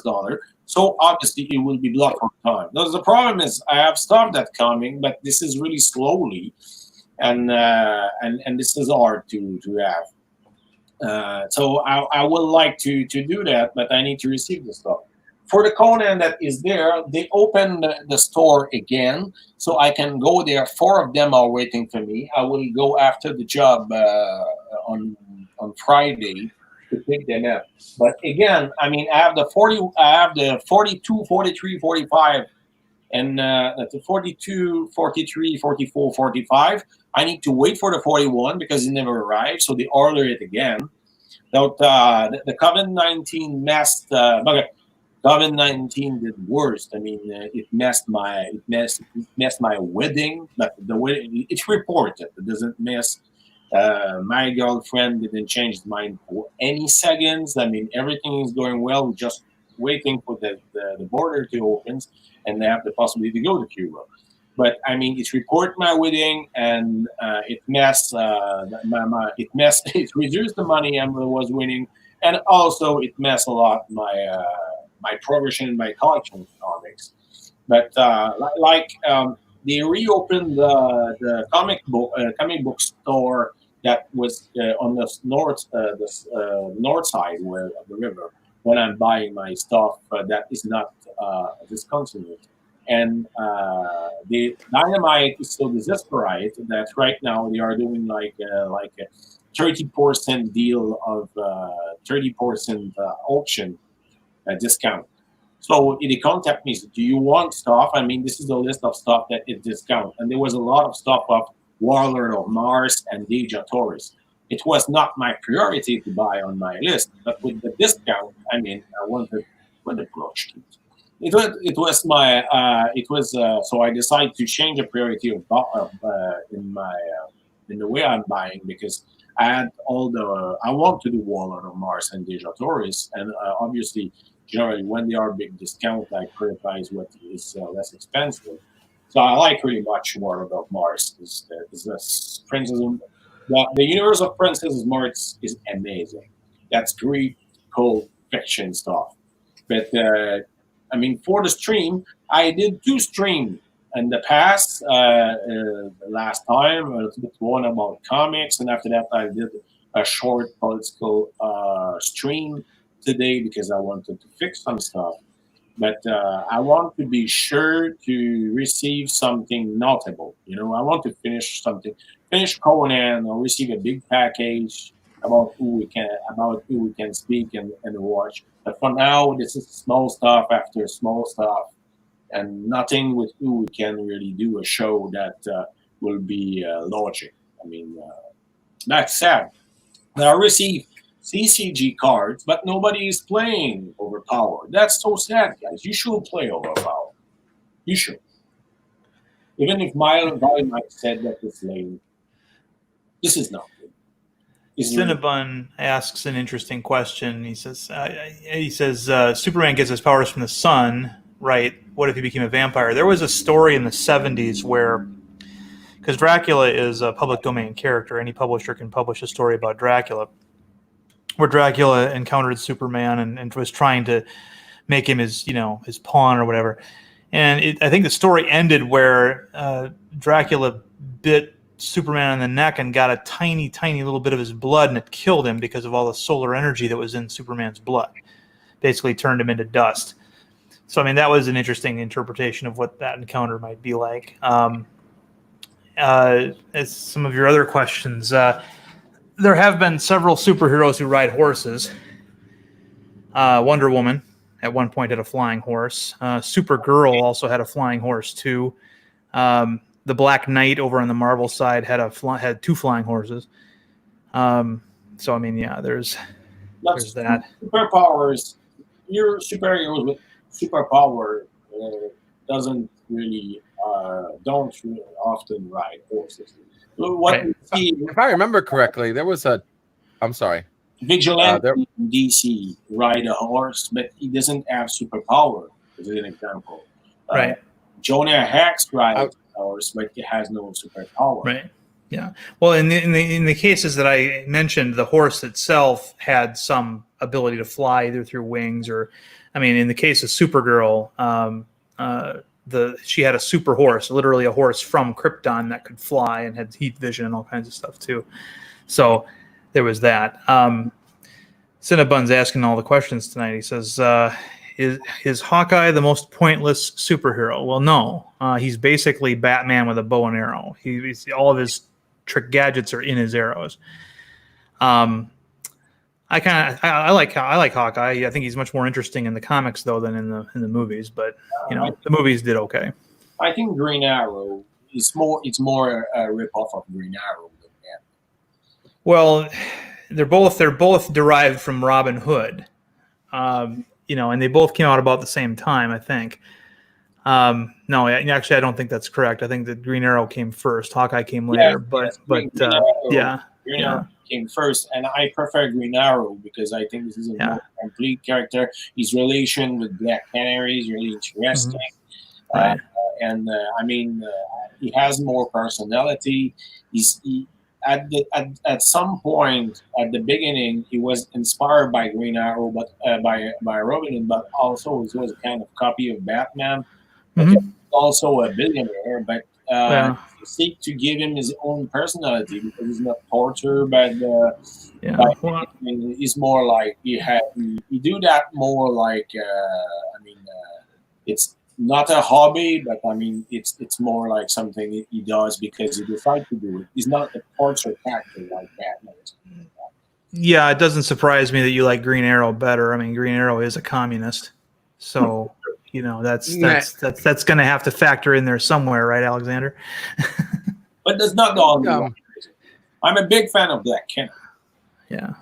I might not have this correct because I don't have a confirmation inside one of my brain cells, but I swore Ghost Rider had a horse, or there was a Ghost Rider horse. The Ghost Rider, that the original Ghost Rider, that have been nicknamed after that for some time, the Phantom Rider. Was that in the comic though?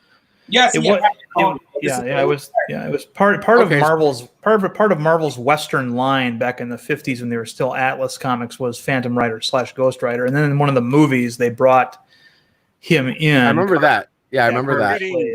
Yeah, I remember that. They modified him a bit though. I don't think the Phantom Rider has superpowers. Is that? No, I think it's more like a little bit like the Spirit or the Lone Ranger. I mean, he's dead, so he disguised himself to look like a phantom and scare. Yeah. He had an outfit that was made out of luminescent material, and so he would glow in the dark, and that was his thing. That's why people called him the Phantom Rider, because they thought he was supernatural when he wasn't. But in fact, his original name is the Ghost Rider. They name him Phantom Rider because after that they create the Ghost Rider that him use power and ride a motorcycle. So after that, I'm assuming you guys are still talking about different comic book characters. Yeah. But sometimes they have been in the same. They have been in the same comics even. So it was like the Ghost Rider and Phantom Rider. That's pretty weird because it was close to be like a kind of psychic at some point. Yeah. The politics of personalities of superheroes started becoming a little bit more pronounced in the 70s. That's I think with the Hard Traveling Heroes mini series from DC, where you had Green Lantern and Green Arrow sort of teaming up in a title. I think that's where they really kind of solidified Green Arrow's left-leaning ideas. But I think that what is interesting when you study the story of the two companies, Marvel and DC, on something, is Marvel is created on existent. Like they started and it grew like a tree, the branch and all that stuff. So they create some characters, and after that, they have more and more characters. In the case of DC, this is a completely different situation. When they add a lot of publication like Action Comics and Detective Comic, where there was character that was in completely parallel universe. And after that, they find a way and they finally merge that universe together. They are going in different direction, and this is the way. This is the reason why sometimes you have it's hard to understand what Batman is doing near to Superman, and this is why it's complicated to create a Justice League movie, because especially for Batman that's coming from Detective Comic, and in fact at the beginning it was mainly a detective that have no superpower to put in the same equality than Superman that in fact was in Action Comic and have for only reason to do action and break stuff and beat monster. That in the other side, Marvel characters have been created a little bit on the same frame. So I mean, it was a group of people that was saying the comics in the same way. So that's made a really interesting story, and this is why it made the two universes are so different when we really know them. This is for me. I mean, DC should have always been serious, even if this was not the case at the beginning, because you have a godlike creature that are near to humans that are coming from that humans that succeed to overthrow their difficulties. When you go to Marvel, I mean, they are at the beginning there was no godlike creature at all. They created later with Thanos and all that stuff. But,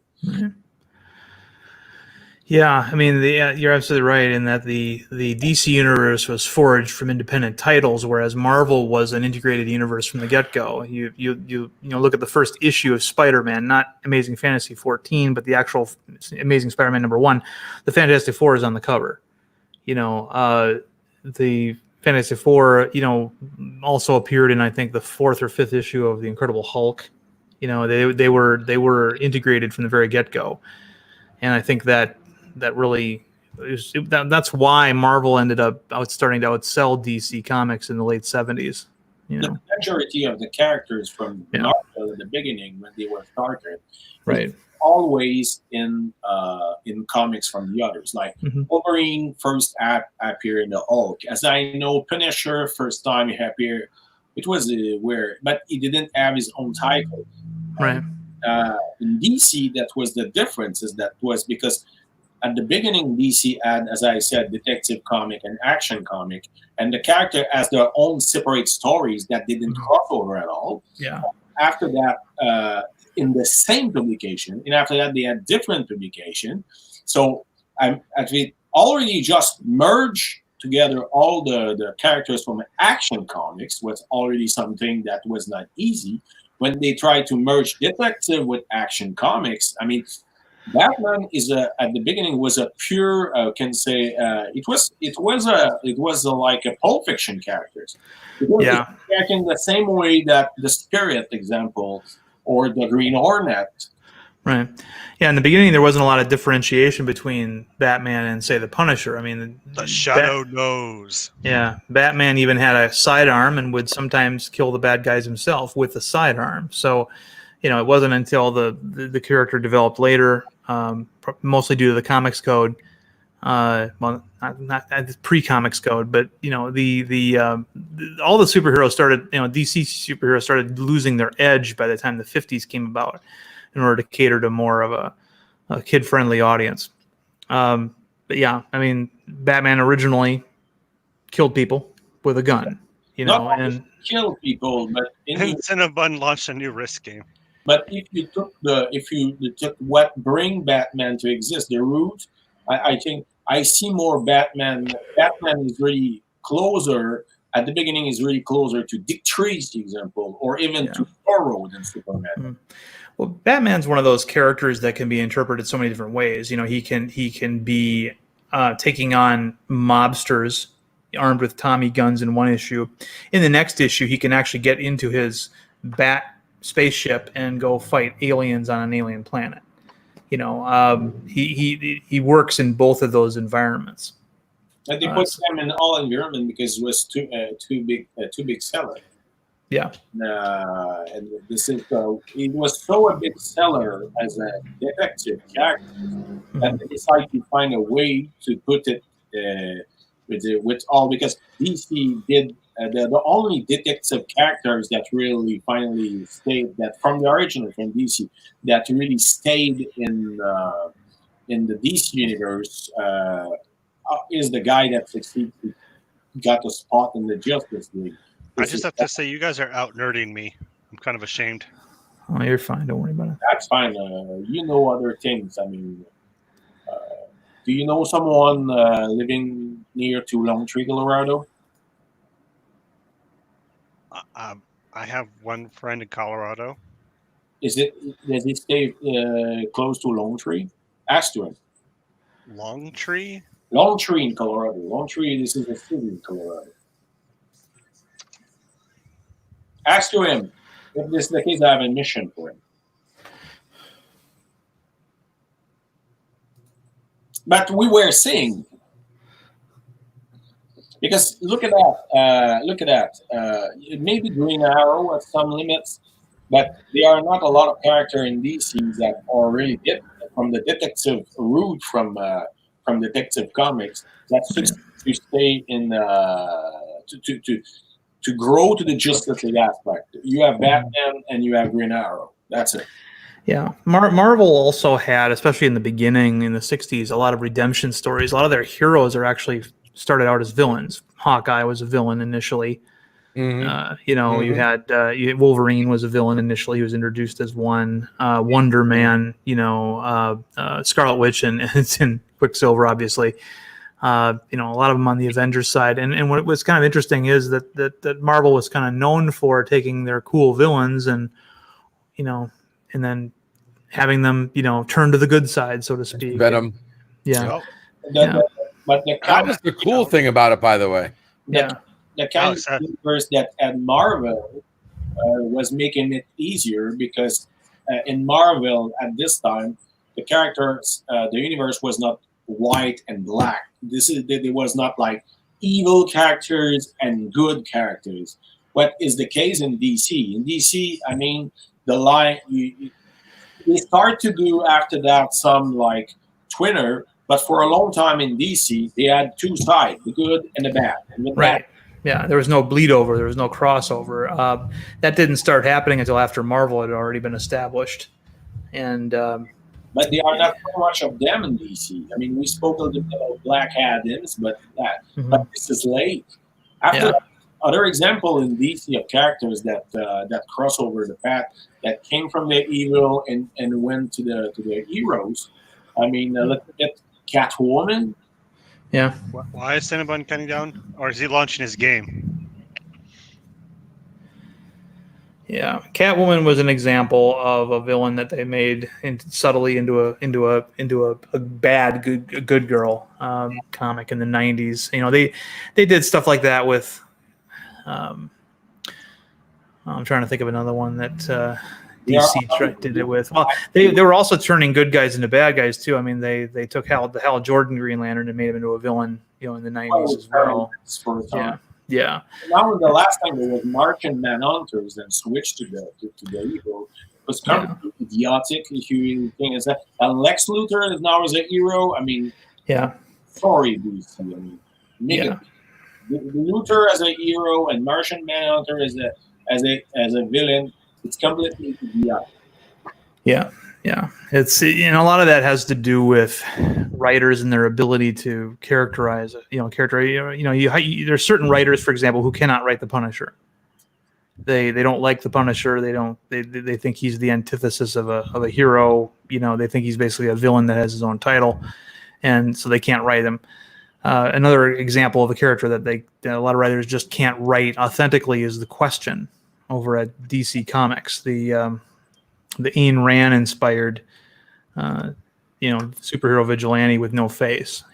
Every time a new writer takes a hold of the Question, they have to turn him into something else in order for them to be able to write the stories. And there are some characters. I mean, they tried really much. In the past, they tried to do the Joker as to give him his own title. And it didn't work so well. No. Because another stuff that they tried to do, it was, as you remember, its name, that's the Creeper. They tried to do the Creeper as a character. It's funny. I like the Creeper as a character in DC, but how you do the Creeper as his own title, because this is a chaotic character that is going nowhere. He has no goal. He just fall like that randomly on I don't know. Yeah. What Well, the Creeper was in fact a designed to be a heroic version of the Joker. He was created, I believe, over at Charlton Comics by Steve Ditko in the '60s, and it was like, okay, so let's say if we give somebody a Joker like origin, but let's say they become a good guy instead of a bad guy. That was the whole premise behind the Creeper.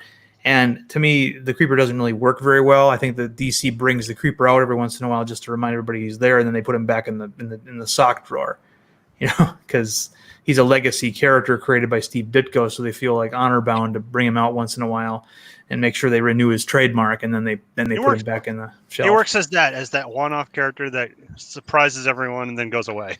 Yeah. There's a lot of DC characters like that, like the Demon, for example, and a few others. Yeah, but I like pretty much the Creeper. But to do him, to do a self-title to him, that's an agent of chaos that just normally arrive when you don't wait for it and lived. But he could be there more often, but give him a self-title. I mean, that's complicated. But I saw that Marvel. I mean, I don't know what's going on with Marvel because even after they are going Disney full all the time, they are going like straight Disney style right now with everything. But I mean, they called back Garth Ennis to do a Soviet Punisher. They called back Garth Ennis to do a Punisher like that is in the Soviet Union. I don't know that. But what Garth Ennis did with Punisher and Max doesn't fit at all with the stuff of Disney. So why call him back to? Because they want to be forgive for their shit or whatever. Guys, Yeah. real quick, go ahead and finish if you were going to respond to him, but I just wanted to get a word in edgewise. You guys are on a roll. If you were going to respond, was Alexander just asking you a question, Darren? I didn't catch it if that was the case. I was wondering what you were trying to say. Oh, no, I just wanted to hit up the chat a little bit. We had a couple questions in here, and I wanted to respond to something Wesley said, but you guys were at it, so I don't know if you almost lost me there. Real quick, is it okay, Alexander? It looks like we have someone talking about Dr. Doom being more of a gray area character. He rules his country very well and takes good care of his inhabitants of his country. What else he says here? That God showed him also to save the earth. He had to. I don't know about that, but I mean, there was a series that Marvel had come out with in the 90s. It was part of their 2099 line where they had futuristic versions of some of their characters, and it was called Doom 2099, in which Dr. Doom found himself in the year 2099, and Latveria was ruled by a dictator called Tiger Wilde, a cybernetic guy, and he attempts to reacquire his Latveria, and he fails, and so then he has to basically upgrade his armor, and basically what the point was that Dr. Doom historically has always been motivated by three goals. One, he wants to defeat Reed Richards. Two, he wants to rule the whole world, and three, he wants to rescue his mother from the netherworld. Well, in the year 2099, there is no Reed Richards, so that's gone. In 2099, the world is a hellhole, so you really wouldn't, Doom ruling it would actually be an improvement.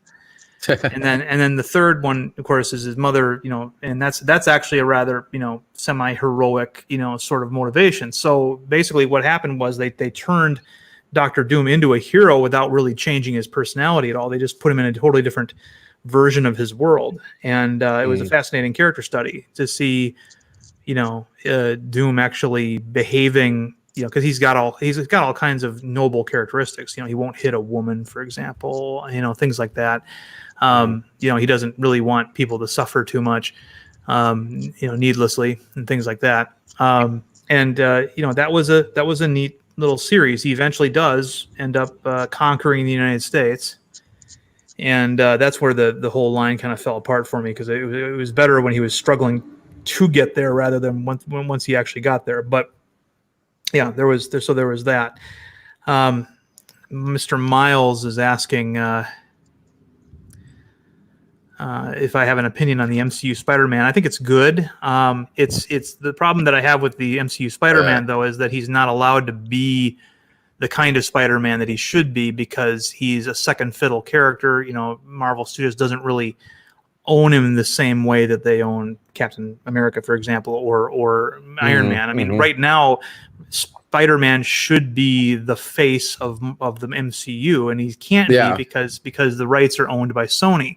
So that's one of the reasons why they tried to make, briefly, I guess, Captain Marvel the new face, and I think that was pretty much soundly rejected. In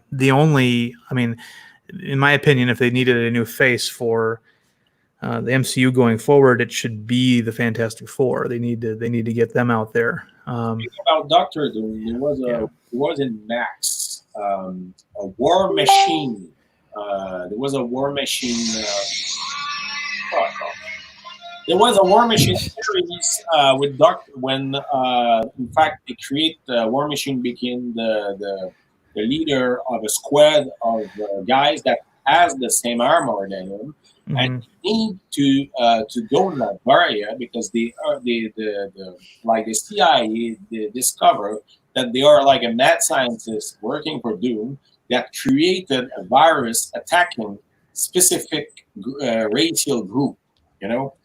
And they are going there, and they go in Latveria, and they enter in the castle and all that stuff. And when they are face to face with Doctor Doom, they explain to him what is going on, because there are someone, and this is what I said in that comics, in that series of comics, they are one of the girls that is part of the War Machine squad say to Doctor Doom, as I remember, you are a mix of Jews and something like that. I don't remember the other in Latvian, something like that. And he said, yes. And he said, you know that what is doing your scientists right now, it's already to kill you too. And he said, oh, yes, it's absolutely. And finally, Dr. will fix that. And like he tortured to death, or he used the scientist as a cowboy or something like that. Yeah. That was really funny. Yeah, it's funny you mentioned War Machine, because when I started reading comics cognitively in about 1978 or so, from about 1979 to about 1985, if you picked up an Iron Man comic or you saw Iron Man in an issue of the Avengers, Iron Man was James Rhodes. They had fully replaced Tony Stark. Tony Stark had retired as Iron Man, and so the Iron Man comic and the character that appeared in Avengers comics was always Rhodey, just wearing the Iron Man armor. And nobody within the Avengers knew that wasn't Tony Stark. And it was an interesting time. And I remember it being kind of controversial when Marvel decided to have Tony come out of retirement. And they kind of had two Iron Mans running around at the same time for a while. And then eventually they gave Rhodey his own armor. And that's where the whole War Machine thing came from. But yeah, when I started reading Marvel Comics back in the late 70s, Rhodey was Iron Man already. He was the second Iron Man. So, you know, for me, if they want to make more Iron Man movies with Don Cheadle, I'm fine with that. You know, they could actually have him put on the red and the red and gold armor. I always prefer War Machine personally, because the War Machine will add a real gun. I mean, this is bullets. This is not some kind of laser stuff. Yeah, I want to ask a quick question. Sure. Yeah. Am I the only one that liked the original actor that played Rhodey in the first movie over the replacement? No, you're not. But I mean, I liked Trevor. What was his name? Howard. I know who you're talking about. Yes, I liked him better because I think he had the swagger. You know, he looked and sounded like a pilot, but that actor wouldn't renegotiate for his salary, so they got rid of him. I mean, a lot of people don't know this, but the actor who played Rhodey got paid more to do Iron Man than Robert Downey Jr. did. That's how good his deal was, and it was one of those situations where more money went to the first actor who signed, and so he didn't want to renegotiate, and so they replaced him with Don Cheadle. You know, but I agree that I know his business. Yeah, Terrence Howard I think was a little bit better, but I think Don Cheadle's fine. You know, but yeah. Yeah, I didn't buy him as Rhodey. He's fine as an actor. I just didn't buy him as that character. Yeah, it's sucks because Terrence Howard had that one great little moment in the first Iron Man movie where he watches Tony Stark fly off in the red and gold suit, and he turns and he looks at the prototype silver one. He's like, "Next time, baby," and he walks off. You know, and he never gets to do it. He never gets to do it. He was really interested in that suit. You know, so it was neat. But yeah, but Terrence Howard, you know, he's not starving. You know, he was in a TV show that I never saw called Empire, and so I mean, he's not hurting for work right now. So, but he should have renegotiated for less. He would have made more money in the long run. Mm-hmm. Yeah, I think that my problem with Don Cheadle is every time I see him, I see that character he played in Boogie Nights. You know, the pornographer. Oh, you know. his build, he just looks too thin. I don't know. Yeah. Don't want to be mean to the actor, but yeah, he's I mean, he's fine. I mean, I remember I felt something in Civil War when he got injured. So I mean, he lets he does his job. You know what I mean? And but the scene in the first Iron Man movie where Tony Stark is trying to get Rhodey to drink on his private jet. His private jet has strippers on it, and it's just one of my favorite parts of that movie was no, I'm professional. I'm on duty. Yeah. And then they cut to them both pretty much plowed already, and it's like, Sorry, I'm back. Yeah. So I mean, that was I would have liked to have seen Rhodey, that Terrence Howard as Rhodey, in those other movies, but it was not to be. So I want to know if someone read Red One from Image. That sounds familiar as hell. I collected a lot of Image when they came out, man, because I was all about Image. But Red One is something that is recent. It's recent? Okay, then maybe no. Then I'm original Image. Red One is superheroes in California, but in fact, this is a secret agent. This is a girl, a secret agent.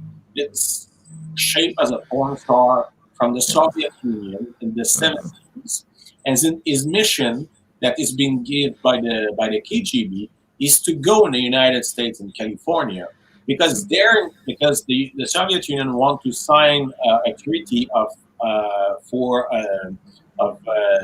disarmament about the nuclear arsenal.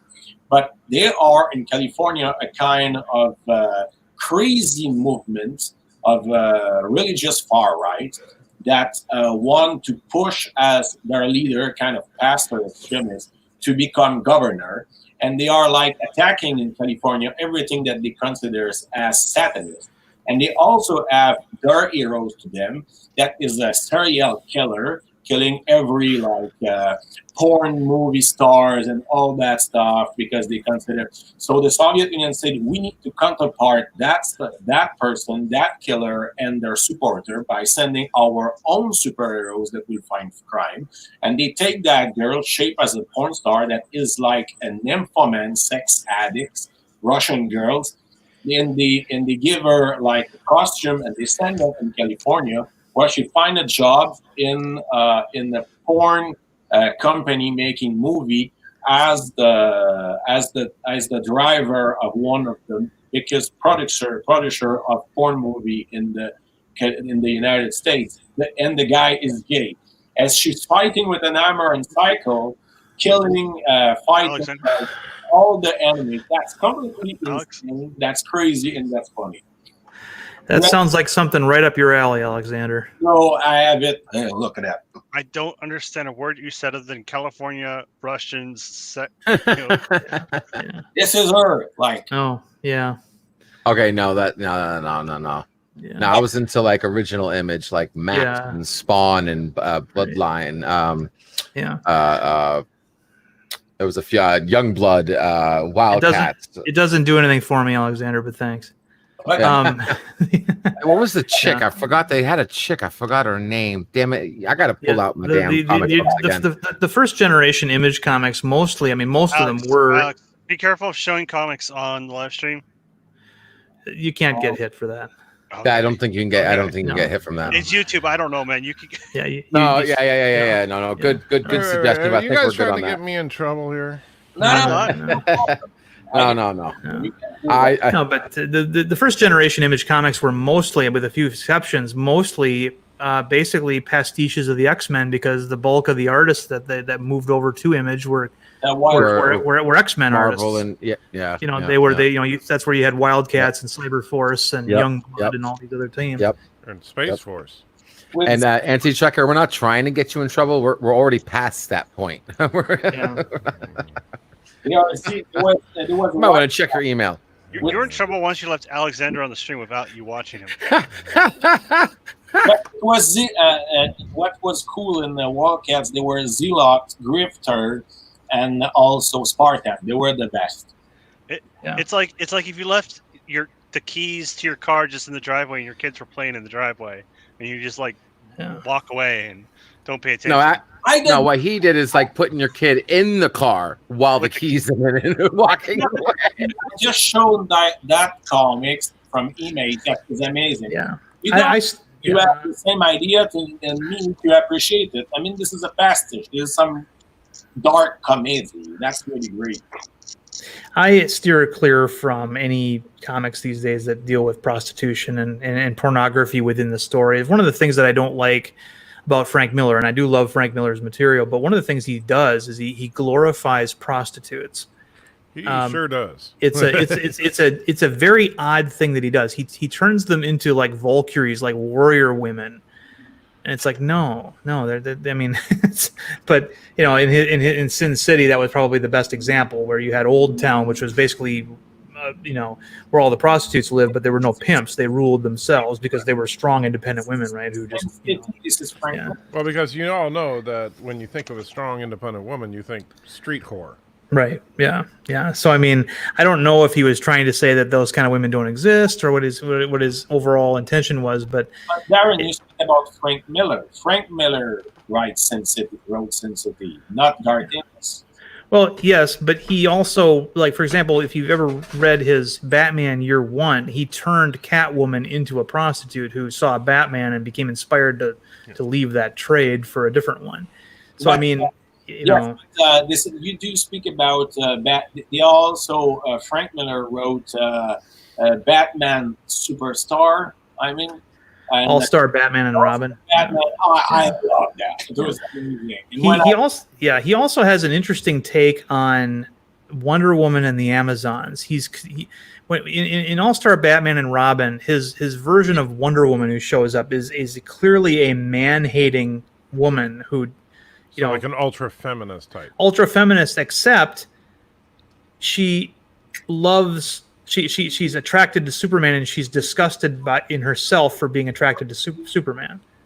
But that is what I like in comics. Yeah. She's like a self-hating, woman who's been brought up thinking that she was a lesbian or something because she was on a island full of women, and there were no men. And then she finally meets like a man who's good enough for her, and she's disgusted by her own attraction to him.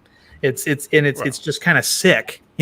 What is it? Frank Miller and Garth They turned into an SJW. They write stuff that are made to be sick. I mean, look, The Boys. I mean, Garth Ennis did write something to be style. This kind of style, you like it or you don't like it. I mean, Garth Ennis doesn't like superheroes, and that's one of the reasons why he writes the Punisher, but he doesn't write the Punisher as if he's a superhero. He's just an action hero. But then in The Boys, it really becomes clear he doesn't like superheroes because all the superheroes in The Boys are murderous, sociopathic sex perverts. It's so much like this panel. Yeah. I suppose. Oh, thanks, Santa Checker. Maybe in the upper right-hand corner of this panel, But I like he wrote Garth Ennis did The Shadow also, and all that stuff. That fiction, that are darker and are characters that have no superpower. Is so great. And this is obviously, if you don't like comics with ultra violence, Garth Ennis isn't for you. Right. I like, the Garth Ennis from Punisher or Preacher. Preacher is a masterpiece of comics. Yeah, I've heard of it. Yeah. I do not like, as you call it, ultra-violence. I find ultra-violence to be repugnant and basically antithetical to what comics are at their best, which is morality tales. Yeah. And the problem is that, if you look at some of the best comic books ever written, it's not just that, hey, let's go punch someone, and that's the way to solve everything. Right. When my comic came out, a school teacher asked me one time, you're okay with producing this kind of violence? I said, that's not violence, that's action. Kids love action. You should have seen her face. When I said that, I said, action is, the Thing punching the Hulk through two or three different buildings. It's over the top. It's ridiculous. Right. Violence is the Punisher walking into a room and blowing people's heads off, and they show panel after panel of heads exploding. You know. No, again, as I said, it's a question of taste. Me, I fall in love with the Punisher when I read the Punisher of Garth Ennis and all the stuff of Max. Max comic for me is the best of Marvel. This is where I start to like it because I don't want to watch. If I want to watch cartoon, I will watch cartoon on TV. Right. No, that's what was the nice thing about comics when they were, especially in their heyday, was that you could get any kind of comic you wanted. If you liked it, you can't. You can't. No, you can't. It's just that in Marvel Comics, I don't see Marvel Comics as an entity lasting much longer because they really at this point all they exist to do is publish a book, a comic every once in a while to maintain the trademark for the characters that Disney as a holding company has, and they're not motivated by sales at all. If they were, they wouldn't be producing the kind of material they are. I mean, one of my favorite comics when I was a kid was West Coast Avengers. Ah, yes, I love West Coast. It was just another team of Avengers that weren't on the East Coast. West Coast Avengers? Yeah, Hawkeye was actually their leader. Yeah, it was.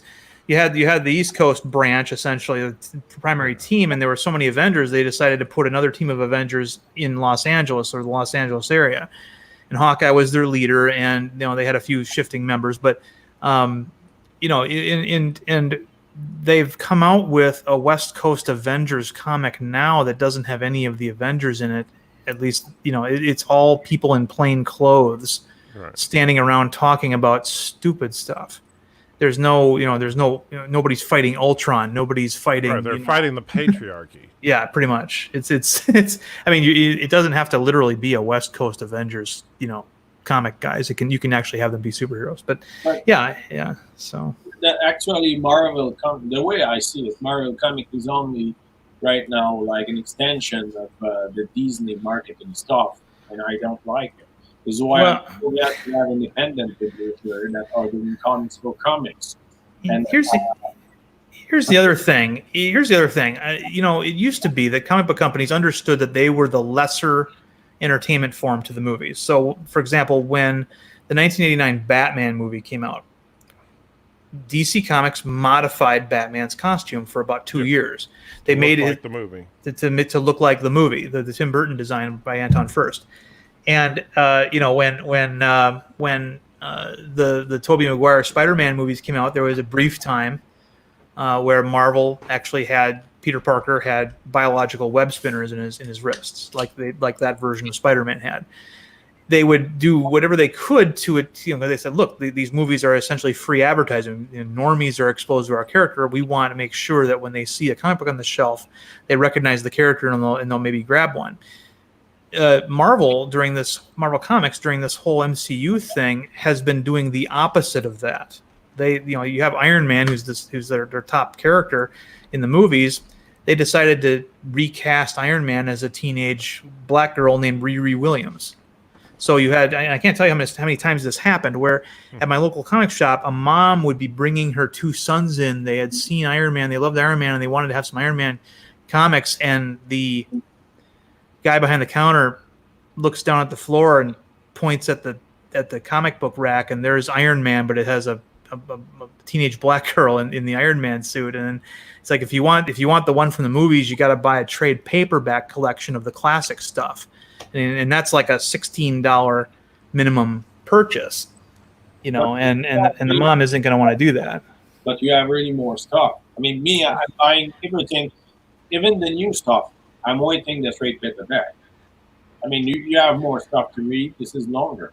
You need kids to be reading comics in order to keep that medium alive. It's okay. You can have, it's great to have stuff that the adults enjoy too, but you need to have this base bedrock of children at all times who are going to be growing up and continuing to read comics. Personally, they can do stuff for the kids. I have no problem. They can do stuff for the children. Yeah. But that doesn't exist anymore, Alexander. That's the problem. That's the problem.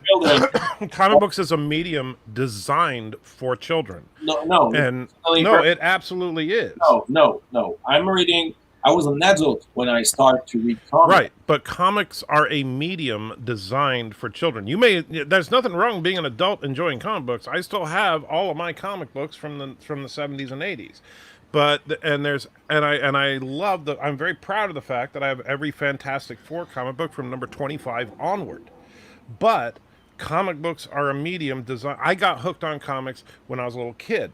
Young readers are what kept the industry thriving through the 70s and 80s, and young readers are why the industry is dying in the 90s and aughts. But the biggest seller right now is Dark Knight Metal. But the biggest seller right now is a joke compared to a modest seller from 1979. That's what, Alexander, you're not understanding. Yeah, The biggest hit in the world right now in the comic book industry is nothing, is absolute garbage compared to what comics were selling 20, 30, 40 years ago. Yeah, even before this whole, COVID thing, my local comic book shop, my favorite place, I've been going there since I was a kid. It was barely staying afloat. I bet you that place is closed now. Yeah. But even in the 90s, they had to kill Superman just to get a frickin' boost in his sales. Well, 90s actually didn't have a huge problem with sales. That was actually a huge surge point because of the collector's bubble. But the back in 1982, when Walt Simonson came on board Thor, one of the reasons why he was given so much creative control over that series was because Thor was starting to approach only 300,000 comic book sales a month. 300,000 was the cutoff time. If a Marvel comic couldn't sell 300,000 copies a month, it was scheduled for cancellation. Skip ahead to when I was trying to break in. If a comic book at Marvel didn't sell 30,000, it was scheduled for termination. My comic, Hyperactives, the first issue only sold about 16,000 copies. Today, that's what Marvel Comics' highest-selling comics are making. So my comic was a dismal failure in 2005, but today, those are a smash hit. That's a smash hit according to Marvel right now. That's how much the audience has shrunk. That's how much the industry has shrunk. Right. It's comic books, especially when they were mass market items, they sold in the millions. The guys at Image, when they first came out with their comics, they were millionaires nearly overnight. I mean, Todd McFarlane he said it was like printing his own money, because he would do reprints of Spawn #1 and they'd sell out each time. Yeah, and it's kind of, that's the thing, is that the industry forgot what they were. And was not kid stuff, by the way. What's that? Spawn was not kid stuff. Right. Nobody said Spawn was kid stuff. But that's the thing, is that the industry forgot what they were. It's perfectly okay to have adult-oriented comic books. They've been around since the advent of the comic book store. There have always been underground comics primarily that were more adult-themed. And I don't mean adult-themed just showing nudity and stuff. I mean like graphic violence, four-letter words, all that stuff. And that's perfectly fine. But the mainstay of the industry has got to be kid-friendly. If it's not, then the industry dies, which is exactly what we're seeing right now. Just like right now, the biggest thing in entertainment is the MCU. Love it or hate it, the absolute biggest thing in entertainment is the MCU. Why? Because what they did was create movies based on the 1970s and early 80s Marvel comics. The MCU is fair. It's fine. No, but here's the thing. If they decide to make the MCU films like what we saw on Netflix with the dark and gritty Daredevil and Jessica Jones and stuff, the whole thing's going to fall apart. It's going to be just like the DCEU. There's a reason the DCEU failed, and it's not just because they weren't faithful to the comic books with Doomsday. All right, it's that superheroes are successful when they are superheroes, not dark, gritty, every bad guy is good and every good guy is bad, ambiguous, nihilist crap. I'm sorry. And I know, and if you enjoy that kind of thing, that's fine. But that's a death knell to the industry. But personally, I don't speak about movies. I speak about comics by the way, and I have no problem. I'm not the kind of guy that said that kid stuff can't exist. I mean, but it doesn't. That's the problem. That stuff can exist. That's not a problem. I just said that I don't like when people try to say that they should not have adult comic, because me, I will buy adult comic. Nobody's saying that though, Alexander. There have been adult comics back in the 70s. Not in the panels there. I'm not on the panels there. I don't accuse anyone here. I just said that my stuff, this is adult stuff. So I just said the red one. Right, and that's fine. Like if you want to read, like let's say that you want to, I know you like Conan, right? And Conan, right? I know you love Conan. I never cared for Conan, but that's fine. That's your thing. I like Fantastic Four, right? And so I got my Fantastic Four. I got the Thing saying it's clobbering time. The Human Torch yelling "flame on," and it was not a gay metaphor. All the stuff that I loved about the Fantastic Four. You got your Conan. He's got his sword. He's a badass. He's cutting people. Gay metaphor? No. What? Go to sleep, Bird. Yeah, go back to sleep, Bird. So Conan, you have your Conan. He's ultra-violent. That's all great.